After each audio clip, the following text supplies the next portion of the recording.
હા, એ થયું એટલે ત્યાં થઈ શક્યું. એ ટાઈમ બગડ્યો નથી, આપણે તો સુધર્યો છે. તો આમાંથી આપણે ક્યાં પણ આવું બધું જ્યારે જ્યારે થાય ને ત્યારે આપણું ધ્યાન એક મેનેજર તરીકે તમારે બધા પાસેથી એવી અપેક્ષા રાખાય કે દરેક વ્યક્તિ છે એમાં ભૂલો તો રહેવાની જ છે. હવે આપણે 10:30નો બ્રેક કર્યો, મેં કહ્યું કે આપણે ચલો બ્રેકનો ટાઈમ થઈ ગયો છે, પણ એમાંથી તમારામાંથી કોઈકને તો ખબર હશે જ કે 11 વાગ્યાનો ટાઈમ હતો, મેં વચ્ચે બતાવ્યું હતું પણ ખરું. હા, તમને તો ખ્યાલ હશે. તો એ વખતે તમારામાંથી આપણે આપણી લાગણીઓને દબાવી નહીં દેવાની કે સાહેબ હમણાં તમે બતાવ્યું હતું ત્યારે 11 વાગ્યાનો ટાઈમ છે, મારા ખ્યાલથી ચા હજુ નહીં આવી હોય. તો એવું એક જણાએ બી આપણે ઇનિશિયેટિવ લઈને કહીએ ને.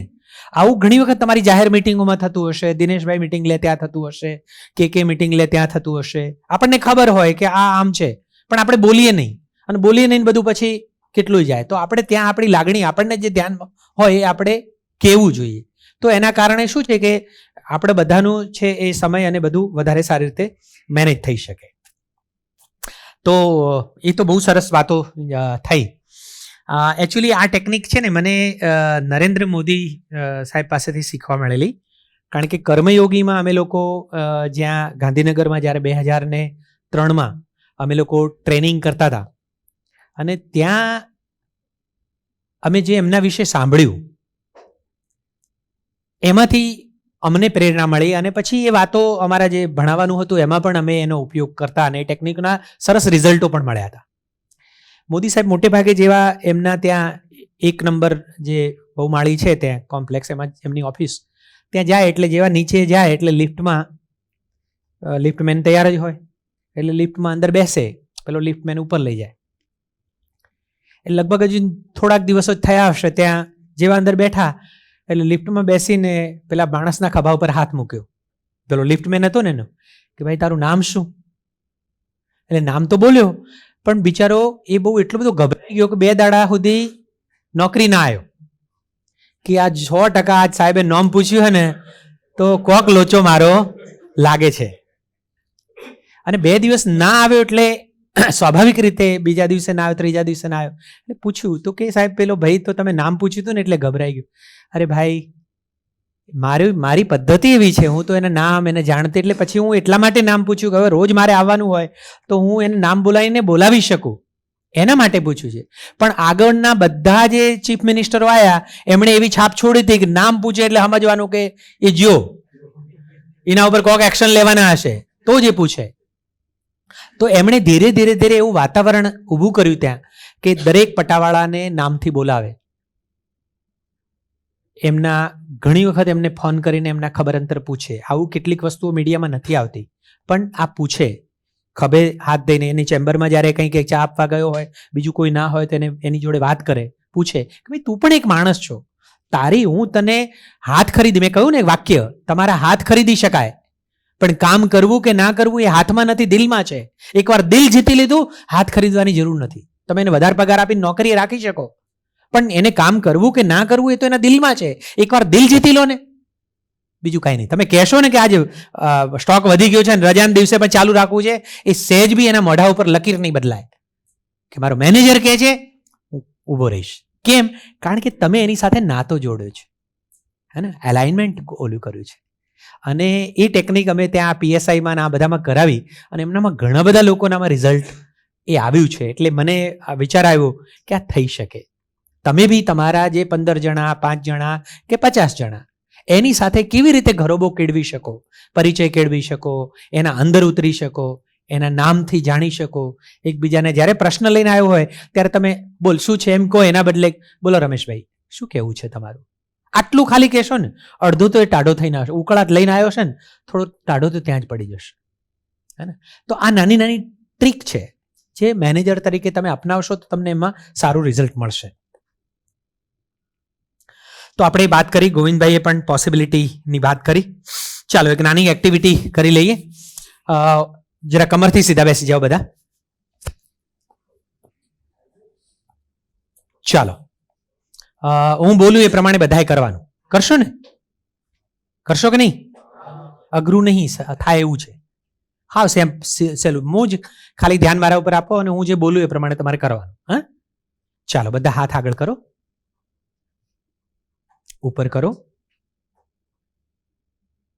ખભા ઉપર લાવો, ઉપર, આગળ, ઉપર, આગળ, ઉપર, આગળ, ઉપર, માથા ઉપર. શું કીધું મેં? તમે ક્યાં રાખ્યા?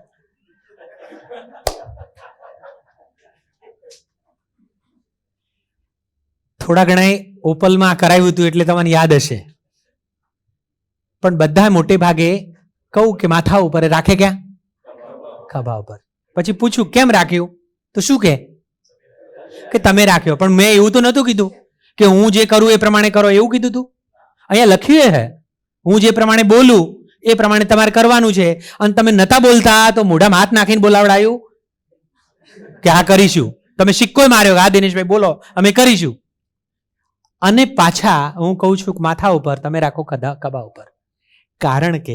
કારણ કે એમર્સનનું એક સરસ મજાનું વાક્ય, જે મહાન તત્વચિંતક થઈ ગયો ફિલોસોફર, એણે કહ્યું છે કે તમે જે કરી રહ્યા છો એ એટલું જોરશોરથી પોકારી રહ્યું છે કે તમે જે બોલી રહ્યા છો તે સંભળાતું નથી. હું જે કરી રહ્યો છું એ એટલું જોરશોરથી પોકારે છે કે હું જે બોલું છું એ સંભળાતું નથી. હું બોલ્યો માથા ઉપર, પણ વધારે લોકોને સંભળાણું છું, શબ્દો જ કાન સુધી રહી ગયા, પણ મારું આચરણ છે ને, મારો વ્યવહાર છે એ એના હૃદય સુધી પહોંચી ગયો. હા ને? એટલે હૃદય સુધી પહોંચવા માટે પોતાના આચરણ ઉપર, બિહેવિયર ઉપર કામ કરવું પડશે. હું બોલું હારું, પણ મારો વ્યવહાર, મારું વર્તન જો એવું હોય તો મારા હારા શબ્દો એ માણસને મોટિવેટ નહીં કરે. એ પ્રકારનું મારું વર્તન પણ હોવું જોઈએ. હું પોતે જુઠ્ઠું બોલતો હોઉં અને અપેક્ષા રાખું કે તમારે જુઠ્ઠું નહીં બોલવાનું, એ ક્યારેય થાય નહીં. હું પોતે જ કટોકટીમાં આવતો હોય, રોજ સવારનો જે ટાઈમ છે એમાં ભાગમ ભાગ કરીને આવતો હોય, મારા પહેલા તો અમુક કારીગરો આવીને રાહ જોતા હોય, અને પછી હું કોઈ કારીગરને એમ કહું કે ભાઈ જરા વહેલું આબાન રાખો ને, ટાઈમે આબાન રાખો ને, તો એક મેનેજર તરીકે મારી વાત સાંભળી તો લે, પણ એની અંદરની છોટી અવાજ શું કે હવે તમે જ રોજ દોડતા આવો છો, મને શું કહેતા છો ના તમે. અને પછી તમે એના ખભા ઉપર હાથ દઈને વાત કરો, નામ પૂછો, એ કામ ના કરે. ટેકનિકો, એ તાળા ચાવીઓ કામ જ ના કરે. કારણ કે એને ખબર જ છે કે આ તમારો દેખાડો છે, દંભ છે, તમે ખરેખર એવા છો નહીં. હા ને? તો મારે કામ જે કરવાનું છે એ મારા વર્તન વ્યવહાર, મારું જે આચરણ, હું જે અપેક્ષાઓ બીજા પાસેથી રાખું છું એ મારામાં કઈ રીતે આવે, એના ઉપર બહુ મહત્વની વસ્તુ છે.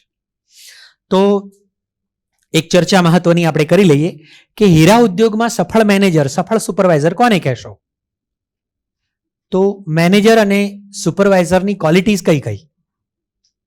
એનામાં કઈ મહત્વની બાબતો હોય કે એને જેને સફળ અને સક્સેસફુલ મેનેજર કોને કહેવાય હીરા ઉદ્યોગમાં? એનામાં શું હોય ક્વોલિટી? કેવો હોય? ભલે આપણે હોઈએ કે ના હોઈએ એ છોડો, પણ એક આઈડિયલ મેનેજર, સફળ મેનેજરમાં શું હોય? કઈ ક્વોલિટી, કયા ગુણો હોય? ચલો બોલતા જાઓ. સારું વ્યક્તિત્વ હોય. ગુડ. સારું વ્યક્તિત્વનો અર્થ શું? વ્યક્તિત્વનો અર્થ શું? બીજા પ્રત્યેનું એનું વલણ સારું હોય. પછી સારું વ્યક્તિત્વ એટલે પંક્ચ્યુઆલિટી હોય, પરફેક્ટ હોય, ટાઈમમાં બોલે પ્રમાણે કરતો હોય. પછી ઓકે, એનું જે કામ છે, હા, હું એમ કહું કે ભાઈ આ હીરા આમ ઘસો ને તેમ ઘસો, ઓલો ક્યાંક લ્યો ઘસજો, તો એ ક્યાંક લાય હું ઘસી બતાવું આ ધાર કેવી રીતે બાંધાય, આ ગોળી પરફેક્ટ કેવી રીતે આવે, અથવા તો આ ભાલો કેવી રીતે બધા તરખુણિયા મળે, આ ઘૂંટણમાં ચમક નથી આવતી, આ કેવી રીતે લાવી શકાય. મતલબ જે પોતે કામ કરે છે એના વિશેની એનું સ્કિલ એ કરીને બતાડી શકે, ડેમોન્સ્ટ્રેટ કરીને બતાવી શકે, તો તમે કહેશો કે યાર જોરદાર માણસ, જોરદાર છે. પછી બીજી કઈ ક્વોલિટી હોય સારા મેનેજર, સારા સુપરવાઇઝરમાં? બીજી કઈ ક્વોલિટી હોય? એકચ્યુઅલી એના જે માણસો છે એમાં મારો તારો ભેદ ના હોય, બધા જ એક કારીગર તરીકે અહીંયા હું એનો લીડર છું અને એ સમદ્રષ્ટિ, સમભાવ એનામાં હોય. પછી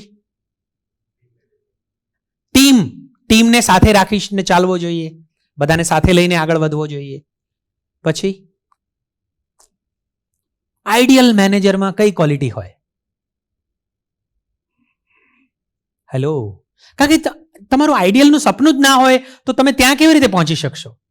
સપનામાં તો હોવું જોઈએ ને કે ભલે હું નથી, મારામાં નથી, પણ આવું હોવું જોઈએ.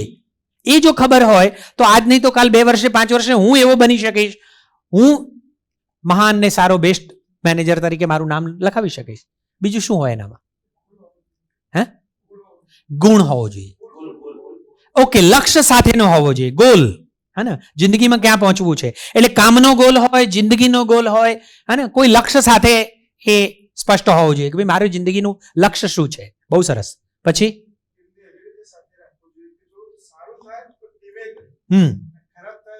મેં કર્યું. ઓકે, સારું થાય એનું શ્રેય બીજાને આપનારો હોવો જોઈએ. ખરાબ થાય એનો જે ભૂલ છે એની જવાબદારી સ્વીકારતો હોવો જોઈએ. તમને જો ખબર હોય તો મેં કદાચ આ ઉદાહરણ શેર કર્યું હતું કે નહીં મને નથી ખબર, પણ ડૉક્ટર કલામ સાહેબ જ્યારે એ વખતે રાષ્ટ્રપતિ નહોતા બન્યા અને વિંગ્સ એમનું જે અગનપંખ નામનું પુસ્તક છે એમનું, એમાં એમણે આત્મકથામાં આનો ઉલ્લેખ પણ કરેલો છે કે એ વખતે એક સાયન્ટિસ્ટોની ટીમમાં ડૉક્ટર કલામ પોતે કામ કરતા હતા અને એ ટીમના લીડર હતા, મેનેજર કહો કે લીડર હો. અને એમની ટીમ કંઈક કામ કરી હતી ને દેશનું એક મિશન લોન્ચ કરવાનું હતું અને આખી દુનિયાની જેમ હમણાં ચંદ્ર લોન્ચ કરવાનું હતું કેમ આખું મીડિયા એના ઉપર લાગી પડ્યું હતું અને આમાં એક મિનિટના સમાચાર બધું બતાડતું હોય આખો લોકોમાં. એ તો એ વખતે પણ એવું જ હતું અને દેશ આખાનું નગાહો હતી કે આ મિશન લોન્ચ થઈ રહ્યું છે અને બહુ સરસ ને અંતે અને બધું મીડિયા એની ઉપર ને કાઉન્ટડાઉન શરૂ, 3, 2, 1 લોન્ચ થયું અને થોડીક જ સેકન્ડો કે મિનિટોમાં એ મિશન ફેલ ગયું. ફેલ ગયું એટલે તો પત્રકારો તો બધા જે આ સાયન્ટિસ્ટો એને પૂછે કેમ ફેલ ગયા, શું ગયા? ડૉક્ટર કલામ બહાર આવ્યા કે 1 મિનિટ, એમની કોઈ જવાબદારી નથી, એ મારી ટીમના સભ્યો છે, હું એમનો લીડર છું, મારી જવાબદારી છે મને જે પૂછવા આવે પ્રશ્નો પૂછો, હું તમારા બધા જ પ્રશ્નોના જવાબ આપીશ. અને એમણે પ્રશ્નોના જવાબ આપ્યા અને એમને ખાતરી આપી મીડિયાને કે ભલે અમે આ નિષ્ફળ ગયા પણ હું તમને ખાતરી આપું છું કે આવનારા સમયમાં અમે ફરીથી આ મિશનને સક્સેસ કરીને બતાવશું. એમાં મારી કોઈ ટીમનો દોષ નથી, કદાચ એક લીડર તરીકે મારી કોઈક ભૂલ રહી ગઈ હશે, એના કારણે આવું થયું. પછી તો ફરીથી આ લોકો પોતાના કામે લાગ્યા અને ફરીથી આખી ટીમે મહેનત કરી. હવે જ્યારે તમે કોઈક નિષ્ફળતા, એમાં હશે તો કોઈક ડિપાર્ટમેન્ટની નિષ્ફળતા હશે જ, કોઈક વ્યક્તિની ભૂલ હશે જ, પણ જ્યારે એક લીડર એનો એમ કે ભાઈ એની ભૂલ નથી, હું છું, મને પૂછો, તો હવે એ વ્યક્તિ, એને તો ખબર જ હોય કે મારી ભૂલ રહી ગઈ છે, તો એ વ્યક્તિ હવે તમારા પ્રત્યે સમર્પિત થાય કે ના થાય?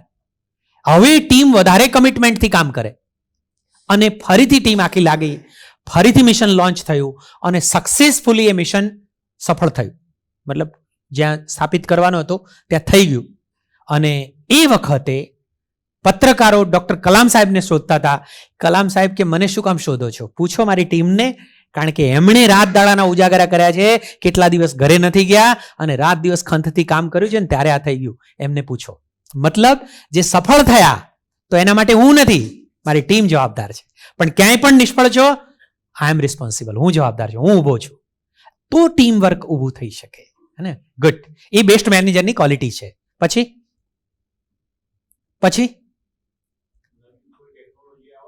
હા, વેરી ગુડ. ડેવિડ હોવો જોઈએ, નવી ટેકનોલોજીને સ્વીકાર હોવો જોઈએ, કેવી રીતે થશે એની ઉપર ધ્યાન આપવું જોઈએ, આત્મવિશ્વાસથી ભરેલો હોવો જોઈએ. તો દોસ્તો, કોઈ પણ ક્ષેત્રમાં, ચાહે મેનેજર હોય કે ખેડૂત હોય, ગૃહિણી હોય કે વિદ્યાર્થી હોય, એક કારીગર હોય, કોઈ પણ ક્ષેત્રમાં સફળતા જોઈએ તો એના માટે 3 બાબતો બહુ જ મહત્વની છે. પહેલું છે, કોઈ પણ ક્ષેત્રમાં સફળતા માટે નોલેજ જોઈએ, જ્ઞાન જોઈએ. નોલેજ ઇઝ અ પાવર, હે ને, જ્ઞાન જોઈએ. ખેડૂત પાસે ખેતીનું જ્ઞાન હોય તો જ સારી ખેતી કરી શકે. રસોઈ કરનારી બહેન પાસે રસોઈનું જ્ઞાન હોય તો જ સારી ટેસ્ટી રસોઈ બનાવી શકે. અને વિદ્યાર્થી પાસે જે વિષય ભણે છે એનું જ્ઞાન હોય તો જ એ સારા ટકા લાવી શકે. સિમ્પલ વાત. પણ એકલું જ્ઞાન નકામું છે. જ્ઞાન હોય પણ આવડત ના હોય, સ્કિલ ના હોય તો જ્ઞાન કોઈ કામનું નથી. નોલેજ છે ચોપડી વાંચીને ઘઉંની ખેતી કેમ કરવી, પણ હોળ ચલાવવાની આવડત ના હોય, બીજ વાવવાની, દવા છાંટવાની આવડત ના હોય, વાઢવાની, કાપવાની, લણવાની આવડત ના હોય તો સારું ઉત્પાદન ન લઈ શકાય. વઘાર બધું નોલેજ છે કે રીંગણનું શાક કેમ બનાવવું કે રીંગણનો ઓળો કેમ બનાવવો, એનું નોલેજ છે, ચોપડી વાંચીને નોલેજ છે, પણ એની આવડત નથી, વઘાર કરવાની આવડત નથી, ગેસ પેટાવવાની આવડત નથી, મલ્ટીટાસ્કિંગ નથી, એક બાજુ છોકરું રોવે છે, એક બાજુ ટાંકું ઉભરાણું છે, એક બાજુ ડોરબેલ વાગે છે અને અહીંયા વઘાર આવી ગયો છે, એ બધાની સાથે મેનેજ કરવાની એની સ્કિલ ના હોય તો એનું જ્ઞાન એને સારા ટેસ્ટી સબ્જી બનાવવામાં મદદ ના થઈ શકે. વિદ્યાર્થીએ મહેનત કરી હોય રાત દાડો અને બધું જ જ્ઞાન એને ભેજામાં ભરી લીધું, પણ એને 3 કલાકમાં લખવાની આવડત ના હોય, સ્કિલ ના હોય, ઝડપ ના હોય, સુંદર અક્ષરે લખવાની આવડત ના હોય તો એનું બધું જ વાંચેલું હોવા છતાંય સારા ટકા લાવવામાં મદદરૂપ થતું નથી. એમ એક મેનેજમેન્ટ તરીકે, મેનેજર તરીકે, સુપરવાઇઝર તરીકે મારી પાસે જ્ઞાન છે પણ મારી સ્કિલ ના હોય તો પણ હું સફળ ના થઈ શકું.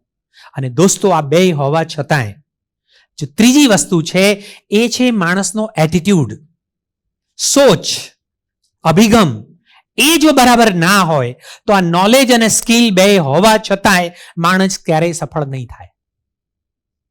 જેમ કે ખેડૂત પાસે નોલેજ છે ખેતીનું, ઘઉંનું કે બાજરીનું કેમ વધારે ઉત્પાદન લેવું નોલેજ છે, હળ ચલાવવાની આવડત, બીજ વાવવાની આવડત, લણવાની, વાઢવાની, દવા છાંટવાની બધી જ સ્કિલ પાવરફુલ છે, પણ ખેતરના શેડે જાય અને એના એટીટ્યુડ, એના વિચારો, એનો અભિગમ નેગેટિવ હોય કે હા હારું વરસાદ નહીં થાય તો શું કરશું, હારું આ કપાહ વાયો હોય પણ આ ખરીફ જશે તો શું થઈશું, હુકારો આવશે તો શું કરશું, આ પાકશે ને હારા કપાહના ભાવ જ નહીં આવે તો, અને મરતે મરતા ખેતી કરે ને એમાં કાંઈ હવાદ આવે નહીં.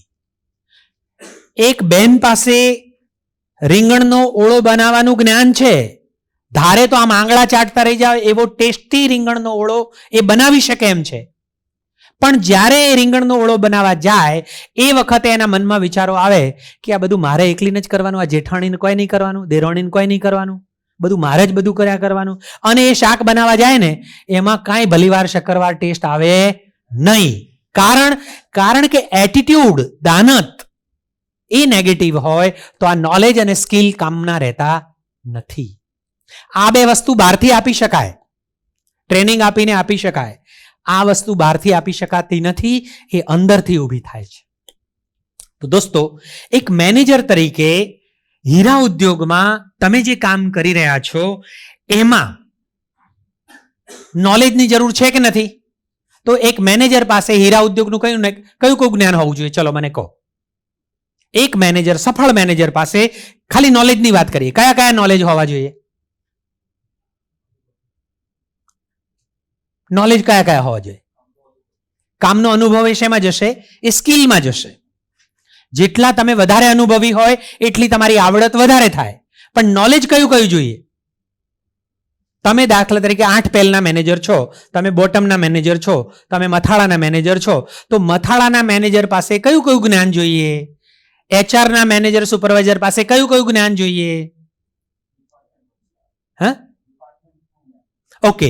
એટલે મારો ડિપાર્ટમેન્ટ જે છે, મારી જે જવાબદારીઓનું જ્ઞાન હોવું જોઈએ કે નહીં? કે ભાઈ મારી એક 8 પેલના મેનેજર તરીકે, સુપરવાઇઝર તરીકે મારી કઈ કઈ જવાબદારીઓ છે એનું નોલેજમાં હોવું જોઈએ, તો જ એ કામ કરી શકે. હા, પછી બીજું કયું જ્ઞાન? તો 8 પેલમાં શું આવે? 8 પેલ એટલે શું? 8 પેલ કયા કયા, કેવા હોવા જોઈએ? આ બધું જ જ્ઞાન એને, હીરાનું જે પોતાનો ડિપાર્ટમેન્ટ છે એને લગતું જ્ઞાન એને હોવું જોઈએ કે નહીં? તો એક કોઈ પણ મેનેજર છે એને હીરાનું બેઝિક જ્ઞાન તો હોવું જ જોઈએ. 4C ની વાત કરો છો તમે, કયા કયા 4C? કટ, કલર, પછી ક્લેરિટી અને કેરેટ, કેટલું વજન, હે ને? આ 4C છે. એ 4C નું જ્ઞાન એક મેનેજર, કારીગર પાસે હોય ના હોય તો ચાલે, પણ મેનેજર પાસે તો હોવું જ જોઈએ કે આ ચારે પાયાથી આ હીરાની ગુણવત્તાની ઓળખ છે, હે ને? તો કટ કેવો છે, કલર કેવો છે, હા, અને કેરેટ, વજન એનું ઉતરે નહીં, આ બધી વસ્તુઓનું ખબર હોય તો હીરાનું બેઝિક જ્ઞાન હોવું જોઈએ. પછી હીરાની ખામીઓ કે ખરાબી કે ભૂલો એનું જ્ઞાન હોવું જોઈએ કે નહીં? કે ભાઈ આ તરખુણીઓ કઈ જાય, મને બેહાડ્યો હોય તો મને ખબર પડે કશી? ખાલી હું બોલી શકું તરખુણીઓ ભાલો, પણ મને એનું જ્ઞાન નથી કે ભાઈ આ આવું આટલી ડિગ્રીનો હોવો જોઈએ કે 11 ડિગ્રીનો હોવો જોઈએ, આટલા સેન્ટનો થવો જોઈએ, 2.5 સેન્ટનો હીરો આપણે બનાવીએ છીએ, તો એ મને એ બધી ખબર હોવી જોઈએ. તો એમાં કઈ કઈ ખરાબીઓ હોય તો ના ચાલે, કઈ ભૂલો ના ચાલે, કઈ ખામીઓ ના ચાલે, એનું જ્ઞાન તમે જે ડિપાર્ટમેન્ટમાં કામ કરો છો એનું એને હોવું જોઈએ. પોતાના વિભાગ માટે કઈ કઈ સામગ્રીઓની જરૂર પડશે એનું જ્ઞાન હોવું જોઈએ કે નહીં? કે આટલી આટલી સામગ્રી એમાં મને જોઈશે, જોઈએ કે નહીં? કારીગરની પાસેથી મારે કામ લેવું હોય તો આટલો કઈ કઈ સામગ્રીઓ મોટે ભાગે જોઈતી હોય બેઝિક હીરામાં? સરણ, ડ્રોપ, અંગૂર, તો ઘંટી, લેવલ, આઈ ગ્લાસ, પછી એમાંય એની ક્વોલિટી કઈ કઈ જાતની આવે છે, આ બધું જેટલું જ્ઞાન વધારે હશે ને એટલા તમે, કારણ કે કારીગર પાસે જે જ્ઞાન છે એના કરતા મેનેજર પાસે વધારે જ્ઞાન હોવું જોઈએ કે ઓછું હોવું જોઈએ? વધારે હશે તો જ તમારો રિસ્પેક્ટ કરશે. એક વિદ્યાર્થી પાસે જે જ્ઞાન છે એના કરતા ટીચર પાસે જો જ્ઞાન બરાબર ના હોય તો એ વિદ્યાર્થીઓને વધારે સારી રીતે દોરી ના શકે. ઘણી બધી બાબતોમાં વિદ્યાર્થીઓ કરતા એ આગળ રહેવો જોઈએ, અને એનું વાંચન જેટલું વધારે હશે, એને લગતા વિષયમાં એ યુટ્યુબ ઉપર ખણખોતર કરતો હશે તો એટલું નોલેજ એનું વધશે. એ સિવાય કંપનીના જુદા જુદા ડિપાર્ટમેન્ટ વિશેની માહિતી હોવી જોઈએ કે નહીં? ખાલી પોતાના ડિપાર્ટમેન્ટનું જ જ્ઞાન હોવું જોઈએ કે આ હીરો ક્યાંથી નીકળે છે, ક્યાં આવે છે, પછી અહીંથી ક્યાં જવાનો, આ બધું જ્ઞાન હોવું જોઈએ કે નહીં? કંપનીના નીતિ નિયમોનું જ્ઞાન હોવું જોઈએ કે નહીં મેનેજર પાસે? પીએફની પોલિસી શું છે, રજાનો શું નિયમ છે, ગ્રેજ્યુટી કેવી રીતે મળે છે? કારણ કે જેવો પૂછે તમને તો કઈ કશી ખબર જ નથી, જે પૂછો કે HR વાળાને મળે, જે પૂછો કે ફેલાણાને મળે, તો કે તમને મેનેજર રાખ્યા હતા તમને. અને ઘણા કારીગરો આવું બોલતા હોય કે કશું ખબર નહીં કોને મેનેજર બનાવ્યો, આવું બોલે કે નહીં? કેમ બોલે? કે કશી ખબર પડતી નહીં કોને મેનેજર બનાવ્યો? કારણ કે એણે જે પોતાના ક્ષેત્રમાં નોલેજ, એની પાસે ટાઈમ બધો ઘણો હોય પણ ફાલતુ પેલા ખજૂરિયાના એવા વિડીયો જોયા કરે, ખજૂરભાઈના ફલાણા ઢેગલા, એમાંથી એવું મળવાનું હોય? તું તારા હીરાને લગતા કંઈક વિડીયો જો, એને લગતું કંઈક વાંચન કર, એને લગતા કંઈક વસ્તુઓ સમજ, કોઈકની પાસે ટાઈમ આપીને જાણ. તો જેટલું નોલેજ હે ને, કમ્પ્યુટર, રિપોર્ટ, ભાવ, આનું જ્ઞાન, માલ સ્ટોક અને ઇન્વેન્ટરીનું જ્ઞાન, તો આ બધું જેટલું જ્ઞાન વધારે હશે એટલો તમારો પ્રભાવ તમારા કારીગરો ઉપર વધશે. હવે નોલેજ છે પણ સ્કિલ નથી, કુશળતા નથી, તો આ નોલેજ તમને સફળ મેનેજર બનાવવામાં મદદ નહીં કરે. તો કઈ કઈ કુશળતાઓ જોઈએ, કઈ કઈ આવડતો જોઈએ? ચલો, એક સફળ મેનેજર પાસે કઈ કઈ આવડતો જોઈએ? નોલેજ છે પણ આવડત નથી. કઈ આવડત? તો કમ્યુનિકેશનની સ્કિલ નથી, વાત કરવાની આવડત નથી, સાંભળવાની લિસનિંગ સ્કિલ નથી, તો ચાલશે? નહીં ચાલે. નોલેજ છે પણ એ નોલેજને કારીગર સુધી પહોંચાડવાની સ્કિલ નથી, કુશળતા નથી, તો આ નોલેજ તમને સફળતા તરફ નહીં દોરી જાય. તો નોલેજની સાથે સાથે સ્કિલ જોઈએ. પહેલું તો હીરા તૈયાર કરવાની ને હીરા પારખવાની આવડત જોઈએ કે ના જોઈએ? હીરા પારખવું જોઈએ કે નહીં દ્રષ્ટિ? તો એ સ્કિલ જોઈએ, મને આવડત જોઈએ. પછી વાતચીત કરવાની અને સાંભળવાની, એટલે કમ્યુનિકેશન સ્કિલ. ભાઈ કોઈક માણસ ગુસ્સે થઈને આવ્યો છે અને એનો હીરામાં ખરાબી છે, મતલબ પ્રોબ્લેમ છે કંઈક, હે ને, રિપેરિંગ છે, પણ એ રિપેરિંગ વખતે તમારી કમ્યુનિકેશન સ્કિલ જો પાવરફુલ હશે તો તમારું જ્ઞાન તમારી વારે આવશે. બાકી જ્ઞાન હશે પણ તમે બોલવાનો હરખું એની જોડે વાત નહીં કરી શકતા હોય, ઊંચે આવાજે બોલી નાખતા હશો, ગુસ્સો આવી જતો હશે, સાંભળવાને બોલવા જ નહીં દેતા હોય, તમે જ દીધે રાખતા હશો, તો એને કહેવા કોક જુદું આવ્યો હતો પણ તમે એને બોલવા જ ના દીધો, બિચારીની લાગણી જ તમારી જોડે ના આવી. તો આ સ્કિલ પણ એનામાં જરૂરી છે. પ્રોબ્લેમ સોલ્વિંગ સ્કિલ, પ્રશ્ન થાય તો પ્રશ્ન ઉકેલવાની કળા એનામાં હોવી જોઈએ કે નહીં? મેનેજરમાં પ્રોબ્લેમ સોલ્વ કરવાની કળા હોવી જોઈએ કે નહીં? હવે નાના મોટા પ્રશ્નો ડિપાર્ટમેન્ટ વિધિન ડિપાર્ટમેન્ટ પણ થવાના અને અલગ અલગ ડિપાર્ટમેન્ટ વચ્ચે પણ થવાના. મારા 15 જણા છે એમાંય કોઈક વખત નાના મોટા પ્રોબ્લેમ આવવાના. મારું બીજાની સાથે કંઈક કરું છું એમાંય કોઈક વખત પ્રોબ્લેમ આવવાના. પ્રશ્નો આવશે, પણ એક મેનેજર જો આત્મવિશ્વાસથી ભરેલો હશે અને એનામાં એ કુશળતા હશે તો ગમે તેવો પ્રોબ્લેમ હશે એનો રસ્તો કાઢી નાખશે. તો આ સ્કિલ જોઈએ એનામાં. ટેકનોલોજી છે પણ ટેકનોલોજીનો ઉપયોગ કરવાની આવડત ના હોય તો? ટેકનોલોજી છે, કમ્પ્યુટર છે, પણ કમ્પ્યુટરનો ઉપયોગ કરવાની આવડત નથી. બીજું ઘણું બધું સ્કિલ જે છે, મોબાઈલમાં ઘણું બધું છે, પણ એ મોબાઈલનો ટેકનોલોજીનો ઉપયોગ કરવાની સ્કિલ ના હોય તો તમને એ સફળતાની ઊંચાઈ ઉપર લઈ જવામાં બાધારૂપ થશે. માણસો પાસેથી કામ લેવાની આવડત ના હોય, આ કામ લેવું એ પણ એક કળા છે, હે ને? એને એવી કેવી રીતે મોટેશન, તો એ બધી સ્કિલ જોઈએ. Time management skill, time manage ના કરી શકતો હોય અને ગભરાઈ જતો હોય કે એકવાર માલ સ્ટોક થઈ ગયો, પેલા બોલ્યા કરે, આ બોલ્યા કરે, પેલો રિપોર્ટ માંગ્યા કરે, આ વળી પાછી મીટિંગ વચ્ચે આવી જાય, વચ્ચે ટ્રેનિંગમાં બોલાવે, અને પછી તો ભાઈ ટાઈમ મેનેજ ક્યાં કરવો, કેવી રીતે કરવો, એ પણ એક કળા છે. અને માલ સ્ટોક અને ઇન્વેન્ટરી ક્લિયર કરવાની કળા, આ પણ એનામાં જો હોય તો સફળ મેનેજર થઈ શકાય. પણ દોસ્તો આ બે વસ્તુ છે, પણ મેં કહ્યું એમ કે જો આ ના હોય, આ તો કદાચ આ બે વસ્તુઓ છે ને એ થોડીક ઓછી હશે, વધારે ઓછી હશે તો કદાચ ટ્રેનિંગ આપીને કરી શકશું. આ ઓછી હશે તો માણસ 2 વર્ષ 3 વર્ષ પલોટાશે તો આ બધી સ્કિલ આવતી જ હશે. પણ આ જો છે ત્રીજી વસ્તુ, એટીટ્યુડ, એ ક્યાંયથી બહારથી નહીં આપી શકાય. દિનેશભાઈ તમારી જોડે વાત કરી શકશે પણ એ ઊભી તો પોતાનામાંથી જ કરવી પડે, અને એ છે એટીટ્યુડ. તો એટીટ્યુડમાં શું શું આવે? એક માણસ, એક મેનેજરનો, સુપરવાઇઝરનો એટીટ્યુડ એટલે શું કહો? એમાં શું શું? એનો સ્વભાવ, હે ને? પછી એની દાનત, એનો ઈરાદો, એના વિચારધારા, હે ને? આ બધું એટીટ્યુડનો ભાગ છે. એનું વર્તન, એનો વ્યવહાર, આ બધું જ એટીટ્યુડનો હિસ્સો બને છે. હવે એનામાં મારાપણાનો ભાવ ના હોય કે આ મારું ના તારું, આ મારું તારું કરતો હોય, મારાપણાનો ભાવ ના હોય. હું તો ઘણાને પૂછો શું કરો કે નોકરો કરીએ, ચોકણ કરો કે સમર્થમાં હીરા ટીચીએ.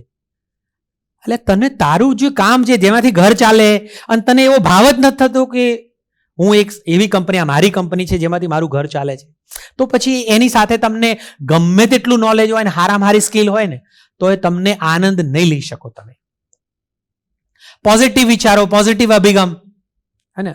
રોદણા જ રોતો હોય, નેગેટિવ જ હોય, કંઈક હોય ના થાય, હા એ તો કે આવો છે, પેલો તો કે તો એ કોઈક ફાયદો હશે તો જ આ સ્કીમ લાયા છે, ને ના લાવું. બધામાં પોરા કાઢતા હોય, પાણીમાંથી પોરા કાઢે ને એવું એનું કામ. ઉત્સાહી હોય, આનંદી, હસમુખો સ્વભાવ, હે ને? નિયમિત હોય, સમય પાલનનો આગ્રહી હોય, પરિવારને સમય આપનારો હોય. કારણ કે આ બધું કરીને અંતે જીવવાનું તો ઘરમાં છે.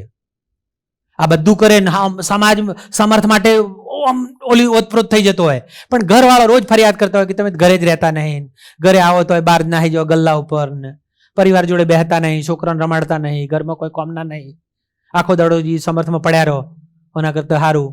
તો પછી હું સફળ મેનેજર ના કહેવાઉં.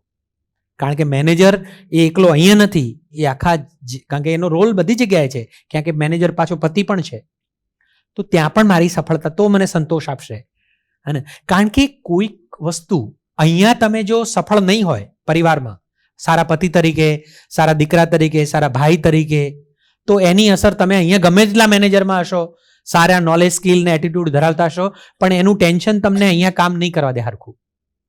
ઘરે ઝઘડીને આવ્યો હોય તો એનો ભાગ છે એ પેલી ઘરવાળી પર નો જે બોજ છે ને એ કારીગર ઉપર જ્યાં વગર રહેશે જ નહીં, થાય જ. ઇતર વાંચન અને નવું શીખવાની તત્પરતા વાળો હોવો જોઈએ. હા, વિપરીત સંજોગોમાં પણ સ્થિર હોય કે ભાઈ પેલા સામે ઉલાળા કરે ગમે તેવા, પણ એવી પરિસ્થિતિમાં પણ હશે, કંઈક કારણ હશે ને ત્યારે આવું કરતો હશે. એવો જો વિચારધારા, એટીટ્યુડ એનો હોય તો પછી એ માણસ સફળતા તરફ જઈ શકે. તો દોસ્તો આ ત્રણેય છે ને એકબીજા સાથે સંકળાયેલું છે, નોલેજ, સ્કિલ અને એટીટ્યુડ, હે ને? તો આ બહુ મહત્વની વસ્તુઓ છે. અને એ એટલે મારી ભૂમિકા, મારું રોલ અને મારું ગોલ શું? આપણે ઓપલ કર્યો એમાં આના વિશે થોડીક વાત કરી હતી કે ભાઈ આ ધરતી ઉપર મારો કોઈક રોલ છે, પણ એ પહેલા મારો કોઈ ગોલ પણ છે. દરેક માણસનો ગોલ શું આપણે એમાંથી ડિફાઇન કર્યો હતો? ધરતીનો દરેક માણસ શેના માટે મથે છે? દરેક માણસને શું જોઈએ છે? સુખ જોઈએ છે. તો ધરતીના દરેક માણસનો મુખ્ય ગોલ છે એ સુખ છે, અને એ સુખનો ગોલ છે એના માટે કોઈક ને કોઈક ભૂમિકા છે, કોઈક ભૂમિકા છે, રોલ છે, હે ને? તો મારું લક્ષ્ય અને મારી ભૂમિકા, લક્ષ્ય સુખ માટેનું છે. અત્યારે હાલ હું ટ્રેનર તરીકેની ભૂમિકા કરું છું, તમે પાર્ટિસિપન્ટ તરીકેની ભૂમિકા કરી રહ્યા છો, તમે મેનેજર તરીકેની ભૂમિકા કરી રહ્યા છો, પેલો રત્ન કલાકાર છે એ હીરા ઘસનાર તરીકેની ભૂમિકા કરી રહ્યો છે, પણ એને પણ સુખ જોઈએ છે, તમને પણ સુખ જોઈએ છે. દરેકનું લક્ષ્ય એક છે, ભૂમિકાઓ જુદી જુદી છે. હવે જેવી ભૂમિકાઓ હોય એવી જવાબદારીઓ હોય. ટ્રેનર તરીકે મારી જવાબદારીઓ જુદી હોય, પાર્ટિસિપન્ટ તરીકે તમારી જવાબદારી જુદી હોય, મેનેજર તરીકે તમારી જવાબદારીઓ અલગ હોય, એક કારીગર તરીકે ભલે એ પણ સુખ માટે કામ કરે છે, એ પણ આ કંપનીમાં કામ કરે છે, પણ એની જવાબદારીઓ જુદી હોય, હે ને? એટલે અહીંયા 4500 માણસો જે કામ કરવા આવે છે એનું લક્ષ્ય તો સુખ પ્રાપ્તિ માટેનું છે. એના માટે કોઈ 8 પહેલનો મેનેજર છે, કોઈ બોટમનો મેનેજર છે, કોઈ માલિક છે, કોઈ એસોટર છે, કોઈ ગાર્ડનનું કામ કરે છે, કોઈ રસોડાનું કામ કરે છે, કોઈ એકાઉન્ટનું કામ કરે છે, કોઈ એચઆરની ભૂમિકા કરે છે. હવે દરેકની પાછી ગાર્ડનનું જે જવાબદારી સંભાળતો કામ કરતો હશે ભૂમિકામાં, એની જવાબદારીઓ જુદી હશે, એચઆર વાળાની જુદી હશે, એકાઉન્ટ વાળાની જુદી હશે, બધાની જુદી જુદી જવાબદારીઓ હશે. અને જેવી મારી જવાબદારી એવું મારું કોન્ટ્રીબ્યુશન, મારું યોગદાન, હું શું આપું છું મારા ડિપાર્ટમેન્ટ, મારી જે જવાબદારી છે એમાં મેં શું કોન્ટ્રીબ્યુટ કર્યું આ સમર્થને આગળ લઈ જવામાં, એના લક્ષ્ય સુધી પહોંચવામાં મારું યોગદાન શું, હું બીજાને કેટલો ઉપયોગી થયો, કેટલા પૂરકતા થયો, અને એના માટેનું મારું કમિટમેન્ટ, એનું મારું કમિટમેન્ટ. તો આ બાબતો છે એ માણસને સફળતા તરફ દોરી જાય છે. પણ ઘણી વખત આપણે આવું કામ પણ કરતા હોઈએ છીએ. આને ઓળખો છો? આને એક બિરુદ મળેલું હતું, દુનિયાનો મહામૂર્ખ. કોણ? દુનિયાનો મહામૂર્ખ કોને કહેતા હતા? કાલિદાસને. કેમ કેમ એને મહામૂર્ખ કહેતા હતા? કારણ કે જે ડાળ ઉપર બેઠો હોય એ ડાળને જ કાપતો હોય, જે નાવડામાં મુસાફરી કરે છે એને જ, યાદ છે ઓપલમાં, એને જ કાણું પાડતો હોય. તો પછી એ મહામૂર્ખની જ બિરુદમાં આવે. આપણામાંથી ઘણા લોકો મેનેજરનું પદ ભોગવે છે, કારીગરનું પદ ભોગવે છે, કોઈ જવાબદારીઓમાં છે, કોઈ કમિટમેન્ટ છે, બધું જ હોવા છતાંય ક્યાંક ને ક્યાંક એવા અટકેલા હોય કે એ જેમાંથી આ ઘર ચાલે છે, જેમાંથી આટલા લોકોના રોજી મળે છે, જેમાંથી પરિવાર નભે છે, એના જ એ જ ડાળીને કાપવાનું કામ કરતા હોય. સાંભળીએ ગોવિંદભાઈનો એક સંદેશ. ઘણા મિત્રો છે ને, એ આજે એને ખબર છે કે આ ખામી છે હીરામાં, છતાં પણ આગળ જવા દે છે. એને એ પણ ખબર છે કે આ ખામી આગળના ડિપાર્ટમેન્ટની છે, આગળના સેક્શનની છે, આ મેનેજરની છે, છતાં પણ એ જવા દે છે. આ આપણે પોતે જ્યાં બેઠા છીએ એ ડાળી કાપવાની વાત છે. આપણે જે ડાળ ઉપર બેઠા છીએ એ જ ડાળી કાપીએ છીએ. આવી ગંભીર બાબત છે. જો આપણે આ બાબતને જો બહુ ગંભીરતાથી નહીં લઈએ તો મારે તમને એક પ્રશ્ન પૂછવો છે. સમર્થ શેના માટે ઓળખાય છે? સમર્થ માર્કેટમાં કટિંગ માટે ઓળખાય છે. મેં આગળ પણ વાત કરી કે જો આપણે આ રીતે કટિંગ નહીં બનાવીએ તો બીજા 1000 કારખાના છે કે જે આ રીતે માલ બનાવે છે, તો આપણે નહીં ટકી શકીએ મિત્રો.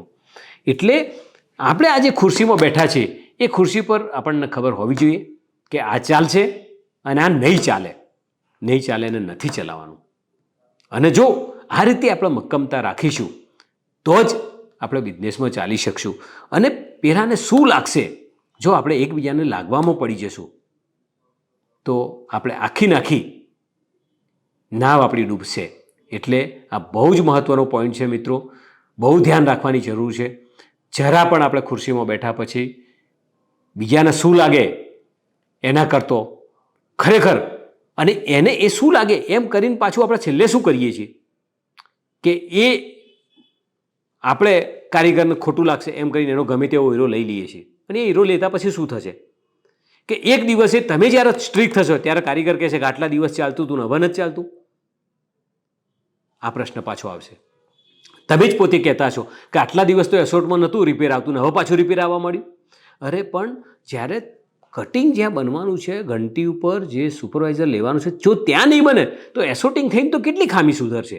અને જે દિવસે માર્કેટમાં અટકશે એ દિવસ પાછું બધું પાછું આવશે અને એ દિવસ પાછું ફરીથી બનાવવું પડશે.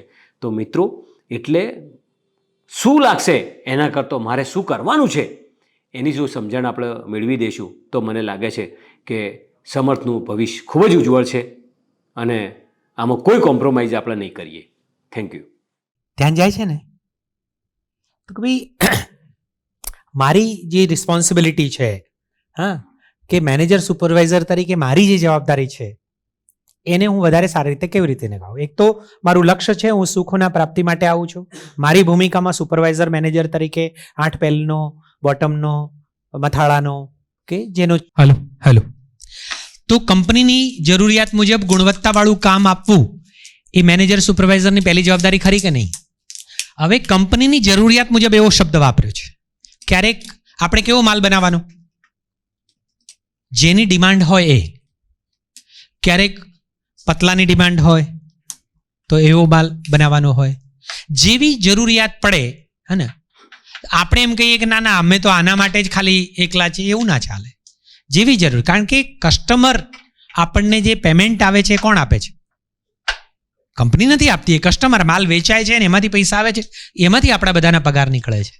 તો કસ્ટમરની જે જરૂરિયાત છે એ મુજબ ગુણવત્તાવાળું, કારણ કે માર્કેટમાં તો બધા કેટલાય છે, પણ કોનો માલ છે, કોનો એકો પડે, તો કે ભાઈ જેની કટિંગ અને ક્વોલિટી બેસ્ટ હોય તો એ ગુણવત્તાવાળું કામ આપવું એ કંઈ દિનેશભાઈ, ગોવિંદભાઈ બેઠા બેઠા નક્કી નહીં કરી શકે. એ દરેક મેનેજર જે પોતાના ખાતામાં કે જ્યાં કામ કરે છે એની જવાબદારીમાં છે કે એ ત્યાંથી કરે તો થઈ શકે. તો આવું બીજી જવાબદારીઓ શું?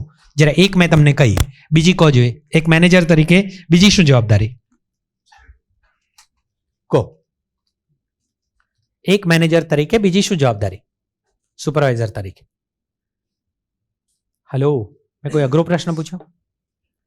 શું જવાબદારી? રિસ્પોન્સિબિલિટીની વાત કરીએ છીએ ને આપણે એક, હા ને, તો કઈ રિસ્પોન્સિબિલિટી?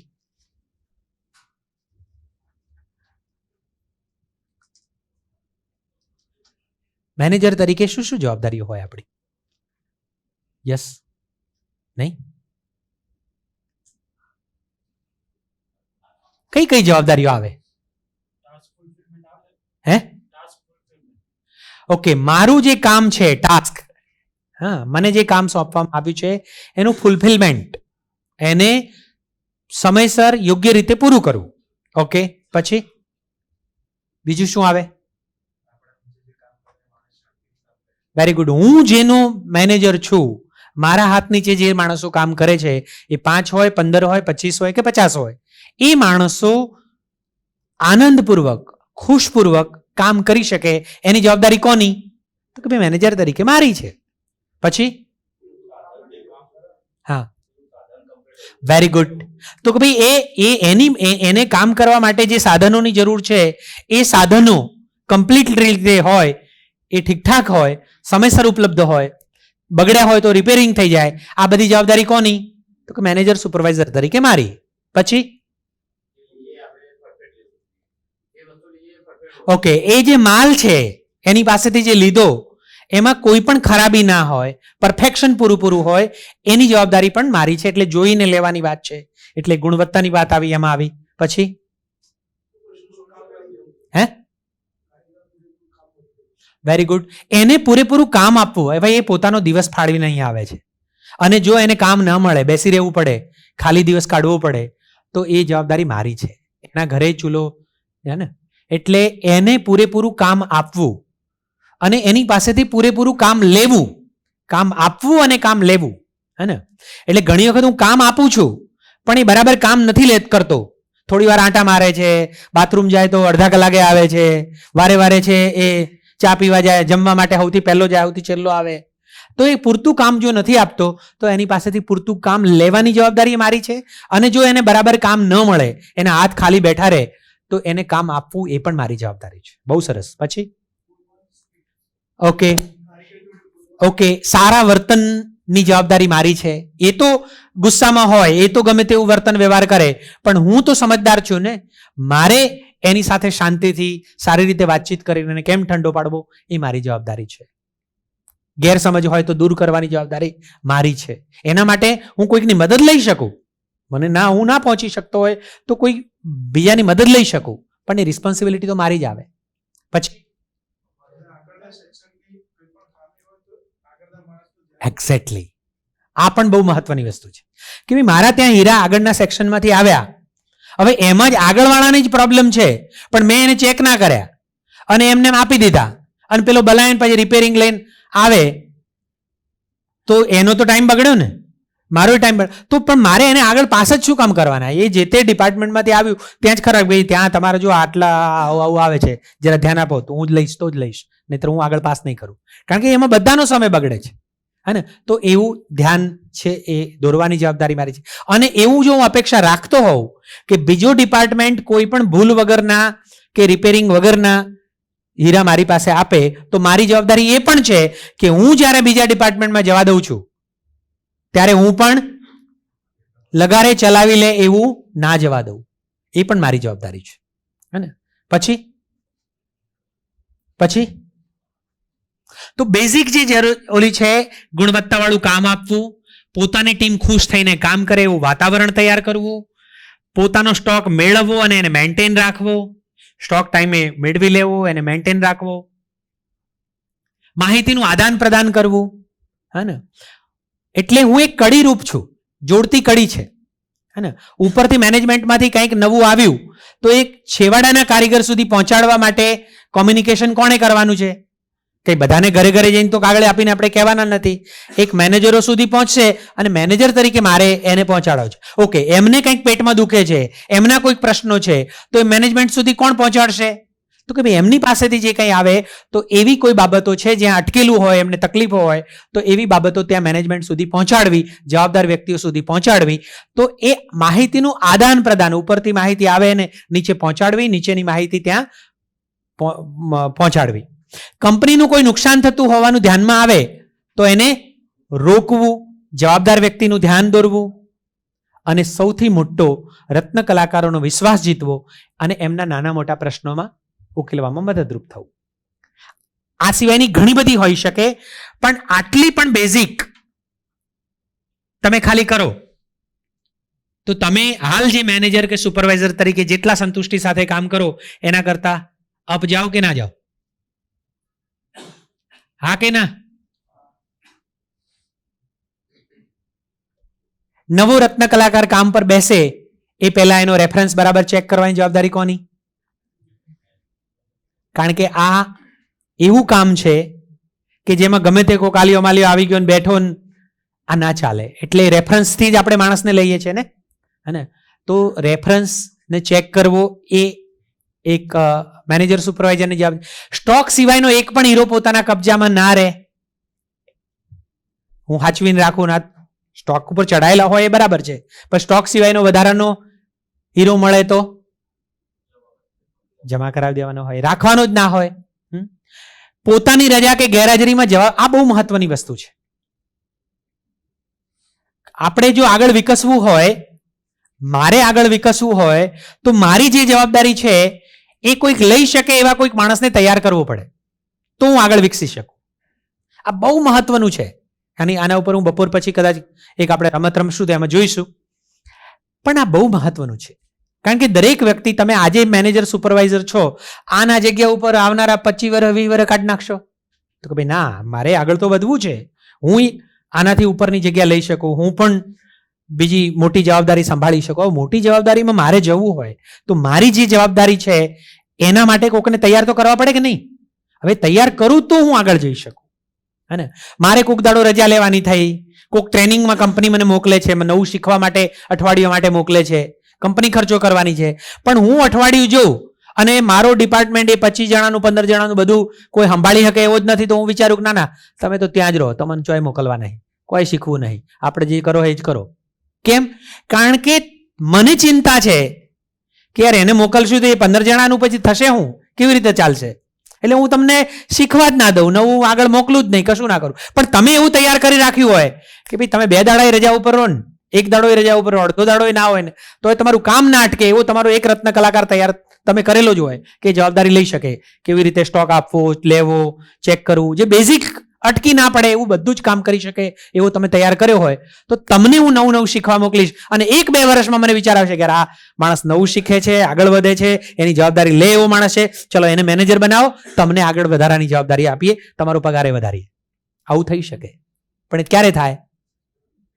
પણ હું જેવો ડરેલો હોય કે હારું હું શીખવાડી દે ને તો પછી મારી વેલ્યુ નહીં રહે, હા ને, હું જો એને શીખવાડી દઈ તો પછી મને કોઈ પૂછશે નહીં, મારી કોઈ, આવો ડરેલો હોવ ને તો કદી આગળ ના વધો. ધરતીનો નિયમ છે કે વહેંચવાથી વધે છે, વહેંચવાથી વધે છે. તમે એક જો બીજો મેનેજર બનાવશો ને તો એમાં તમારી વેલ્યુ ઓછી નહીં થાય, તમારી વેલ્યુ વધશે. આ ટ્રાય કરી જોજો. હું પણ આવું જ વિચારધારામાં પહેલા હતો. હું નોકરી કર્યો 15 વર્ષ, એમાં 8 વર્ષ મેં આગા ખાન ફાઉન્ડેશનમાં નોકરી કરી. અને હું જે જગ્યાએ નોકરી કરતો ત્યાં હું મારી શરૂઆત કેરિયરની ગામડા લેવલથી થઈ. એનજીઓ હતી, અમે ગ્રામ વિકાસનું કામ કરતા, ખેતીવાડી અને પાણીનું ને અંતે બધું એનજીઓ.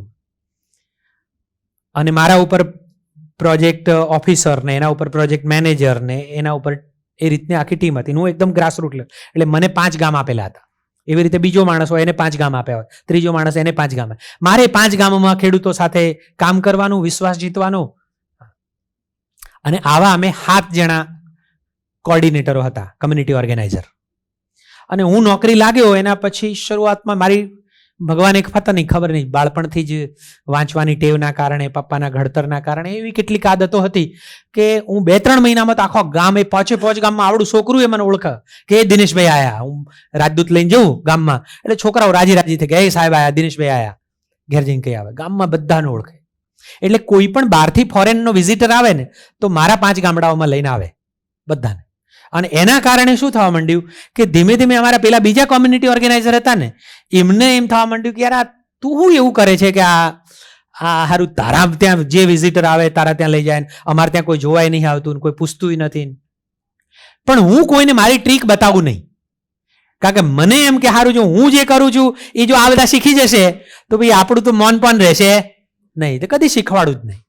એ આપણને ખબર, કારણ કે મારી પાસે એવી કેટલીક ટ્રીકો હતી કે 15 દાડામાં તો, આમ મહિનામાં તો આખા ગામ ઉપર છવાઈ જઈએ, આપણે આખું ગામ ઓળખતું થઈ જાય, આવું કરી શકાય. અને લોકોનો વિશ્વાસ છે, હું કહું કે આખું ગામ, ચલો આજે આખું ગામ ભેગું થશે, એ દિવસે થાય, એવી એક લોકોની અંદર મેં ભાવ જગાયો હતો. અને એ બધું નહોતું. હવે એમાં એવું થયું કે મારો એક મેનેજર બદલાણો અને ઈરમામાંથી એક નવા મેનેજર આવ્યા. અને એ મેનેજર એટલા સારા હતા કે શીખવાની વૃત્તિવાળા, કે એને શીખવા માટે મારા ક્લસ્ટરમાં આવે, મારા ત્યાં ગામડાઓમાં વધારે આવે, જોવે. અને એને તરત ખબર પડી કે યાર દિનેશ જોરદાર કામ કરે છે, એની કામ કરવાની પદ્ધતિઓ સરસ છે. અને બીજાના ગામડાઓમાં જાય એટલે એને લાગે નહીં.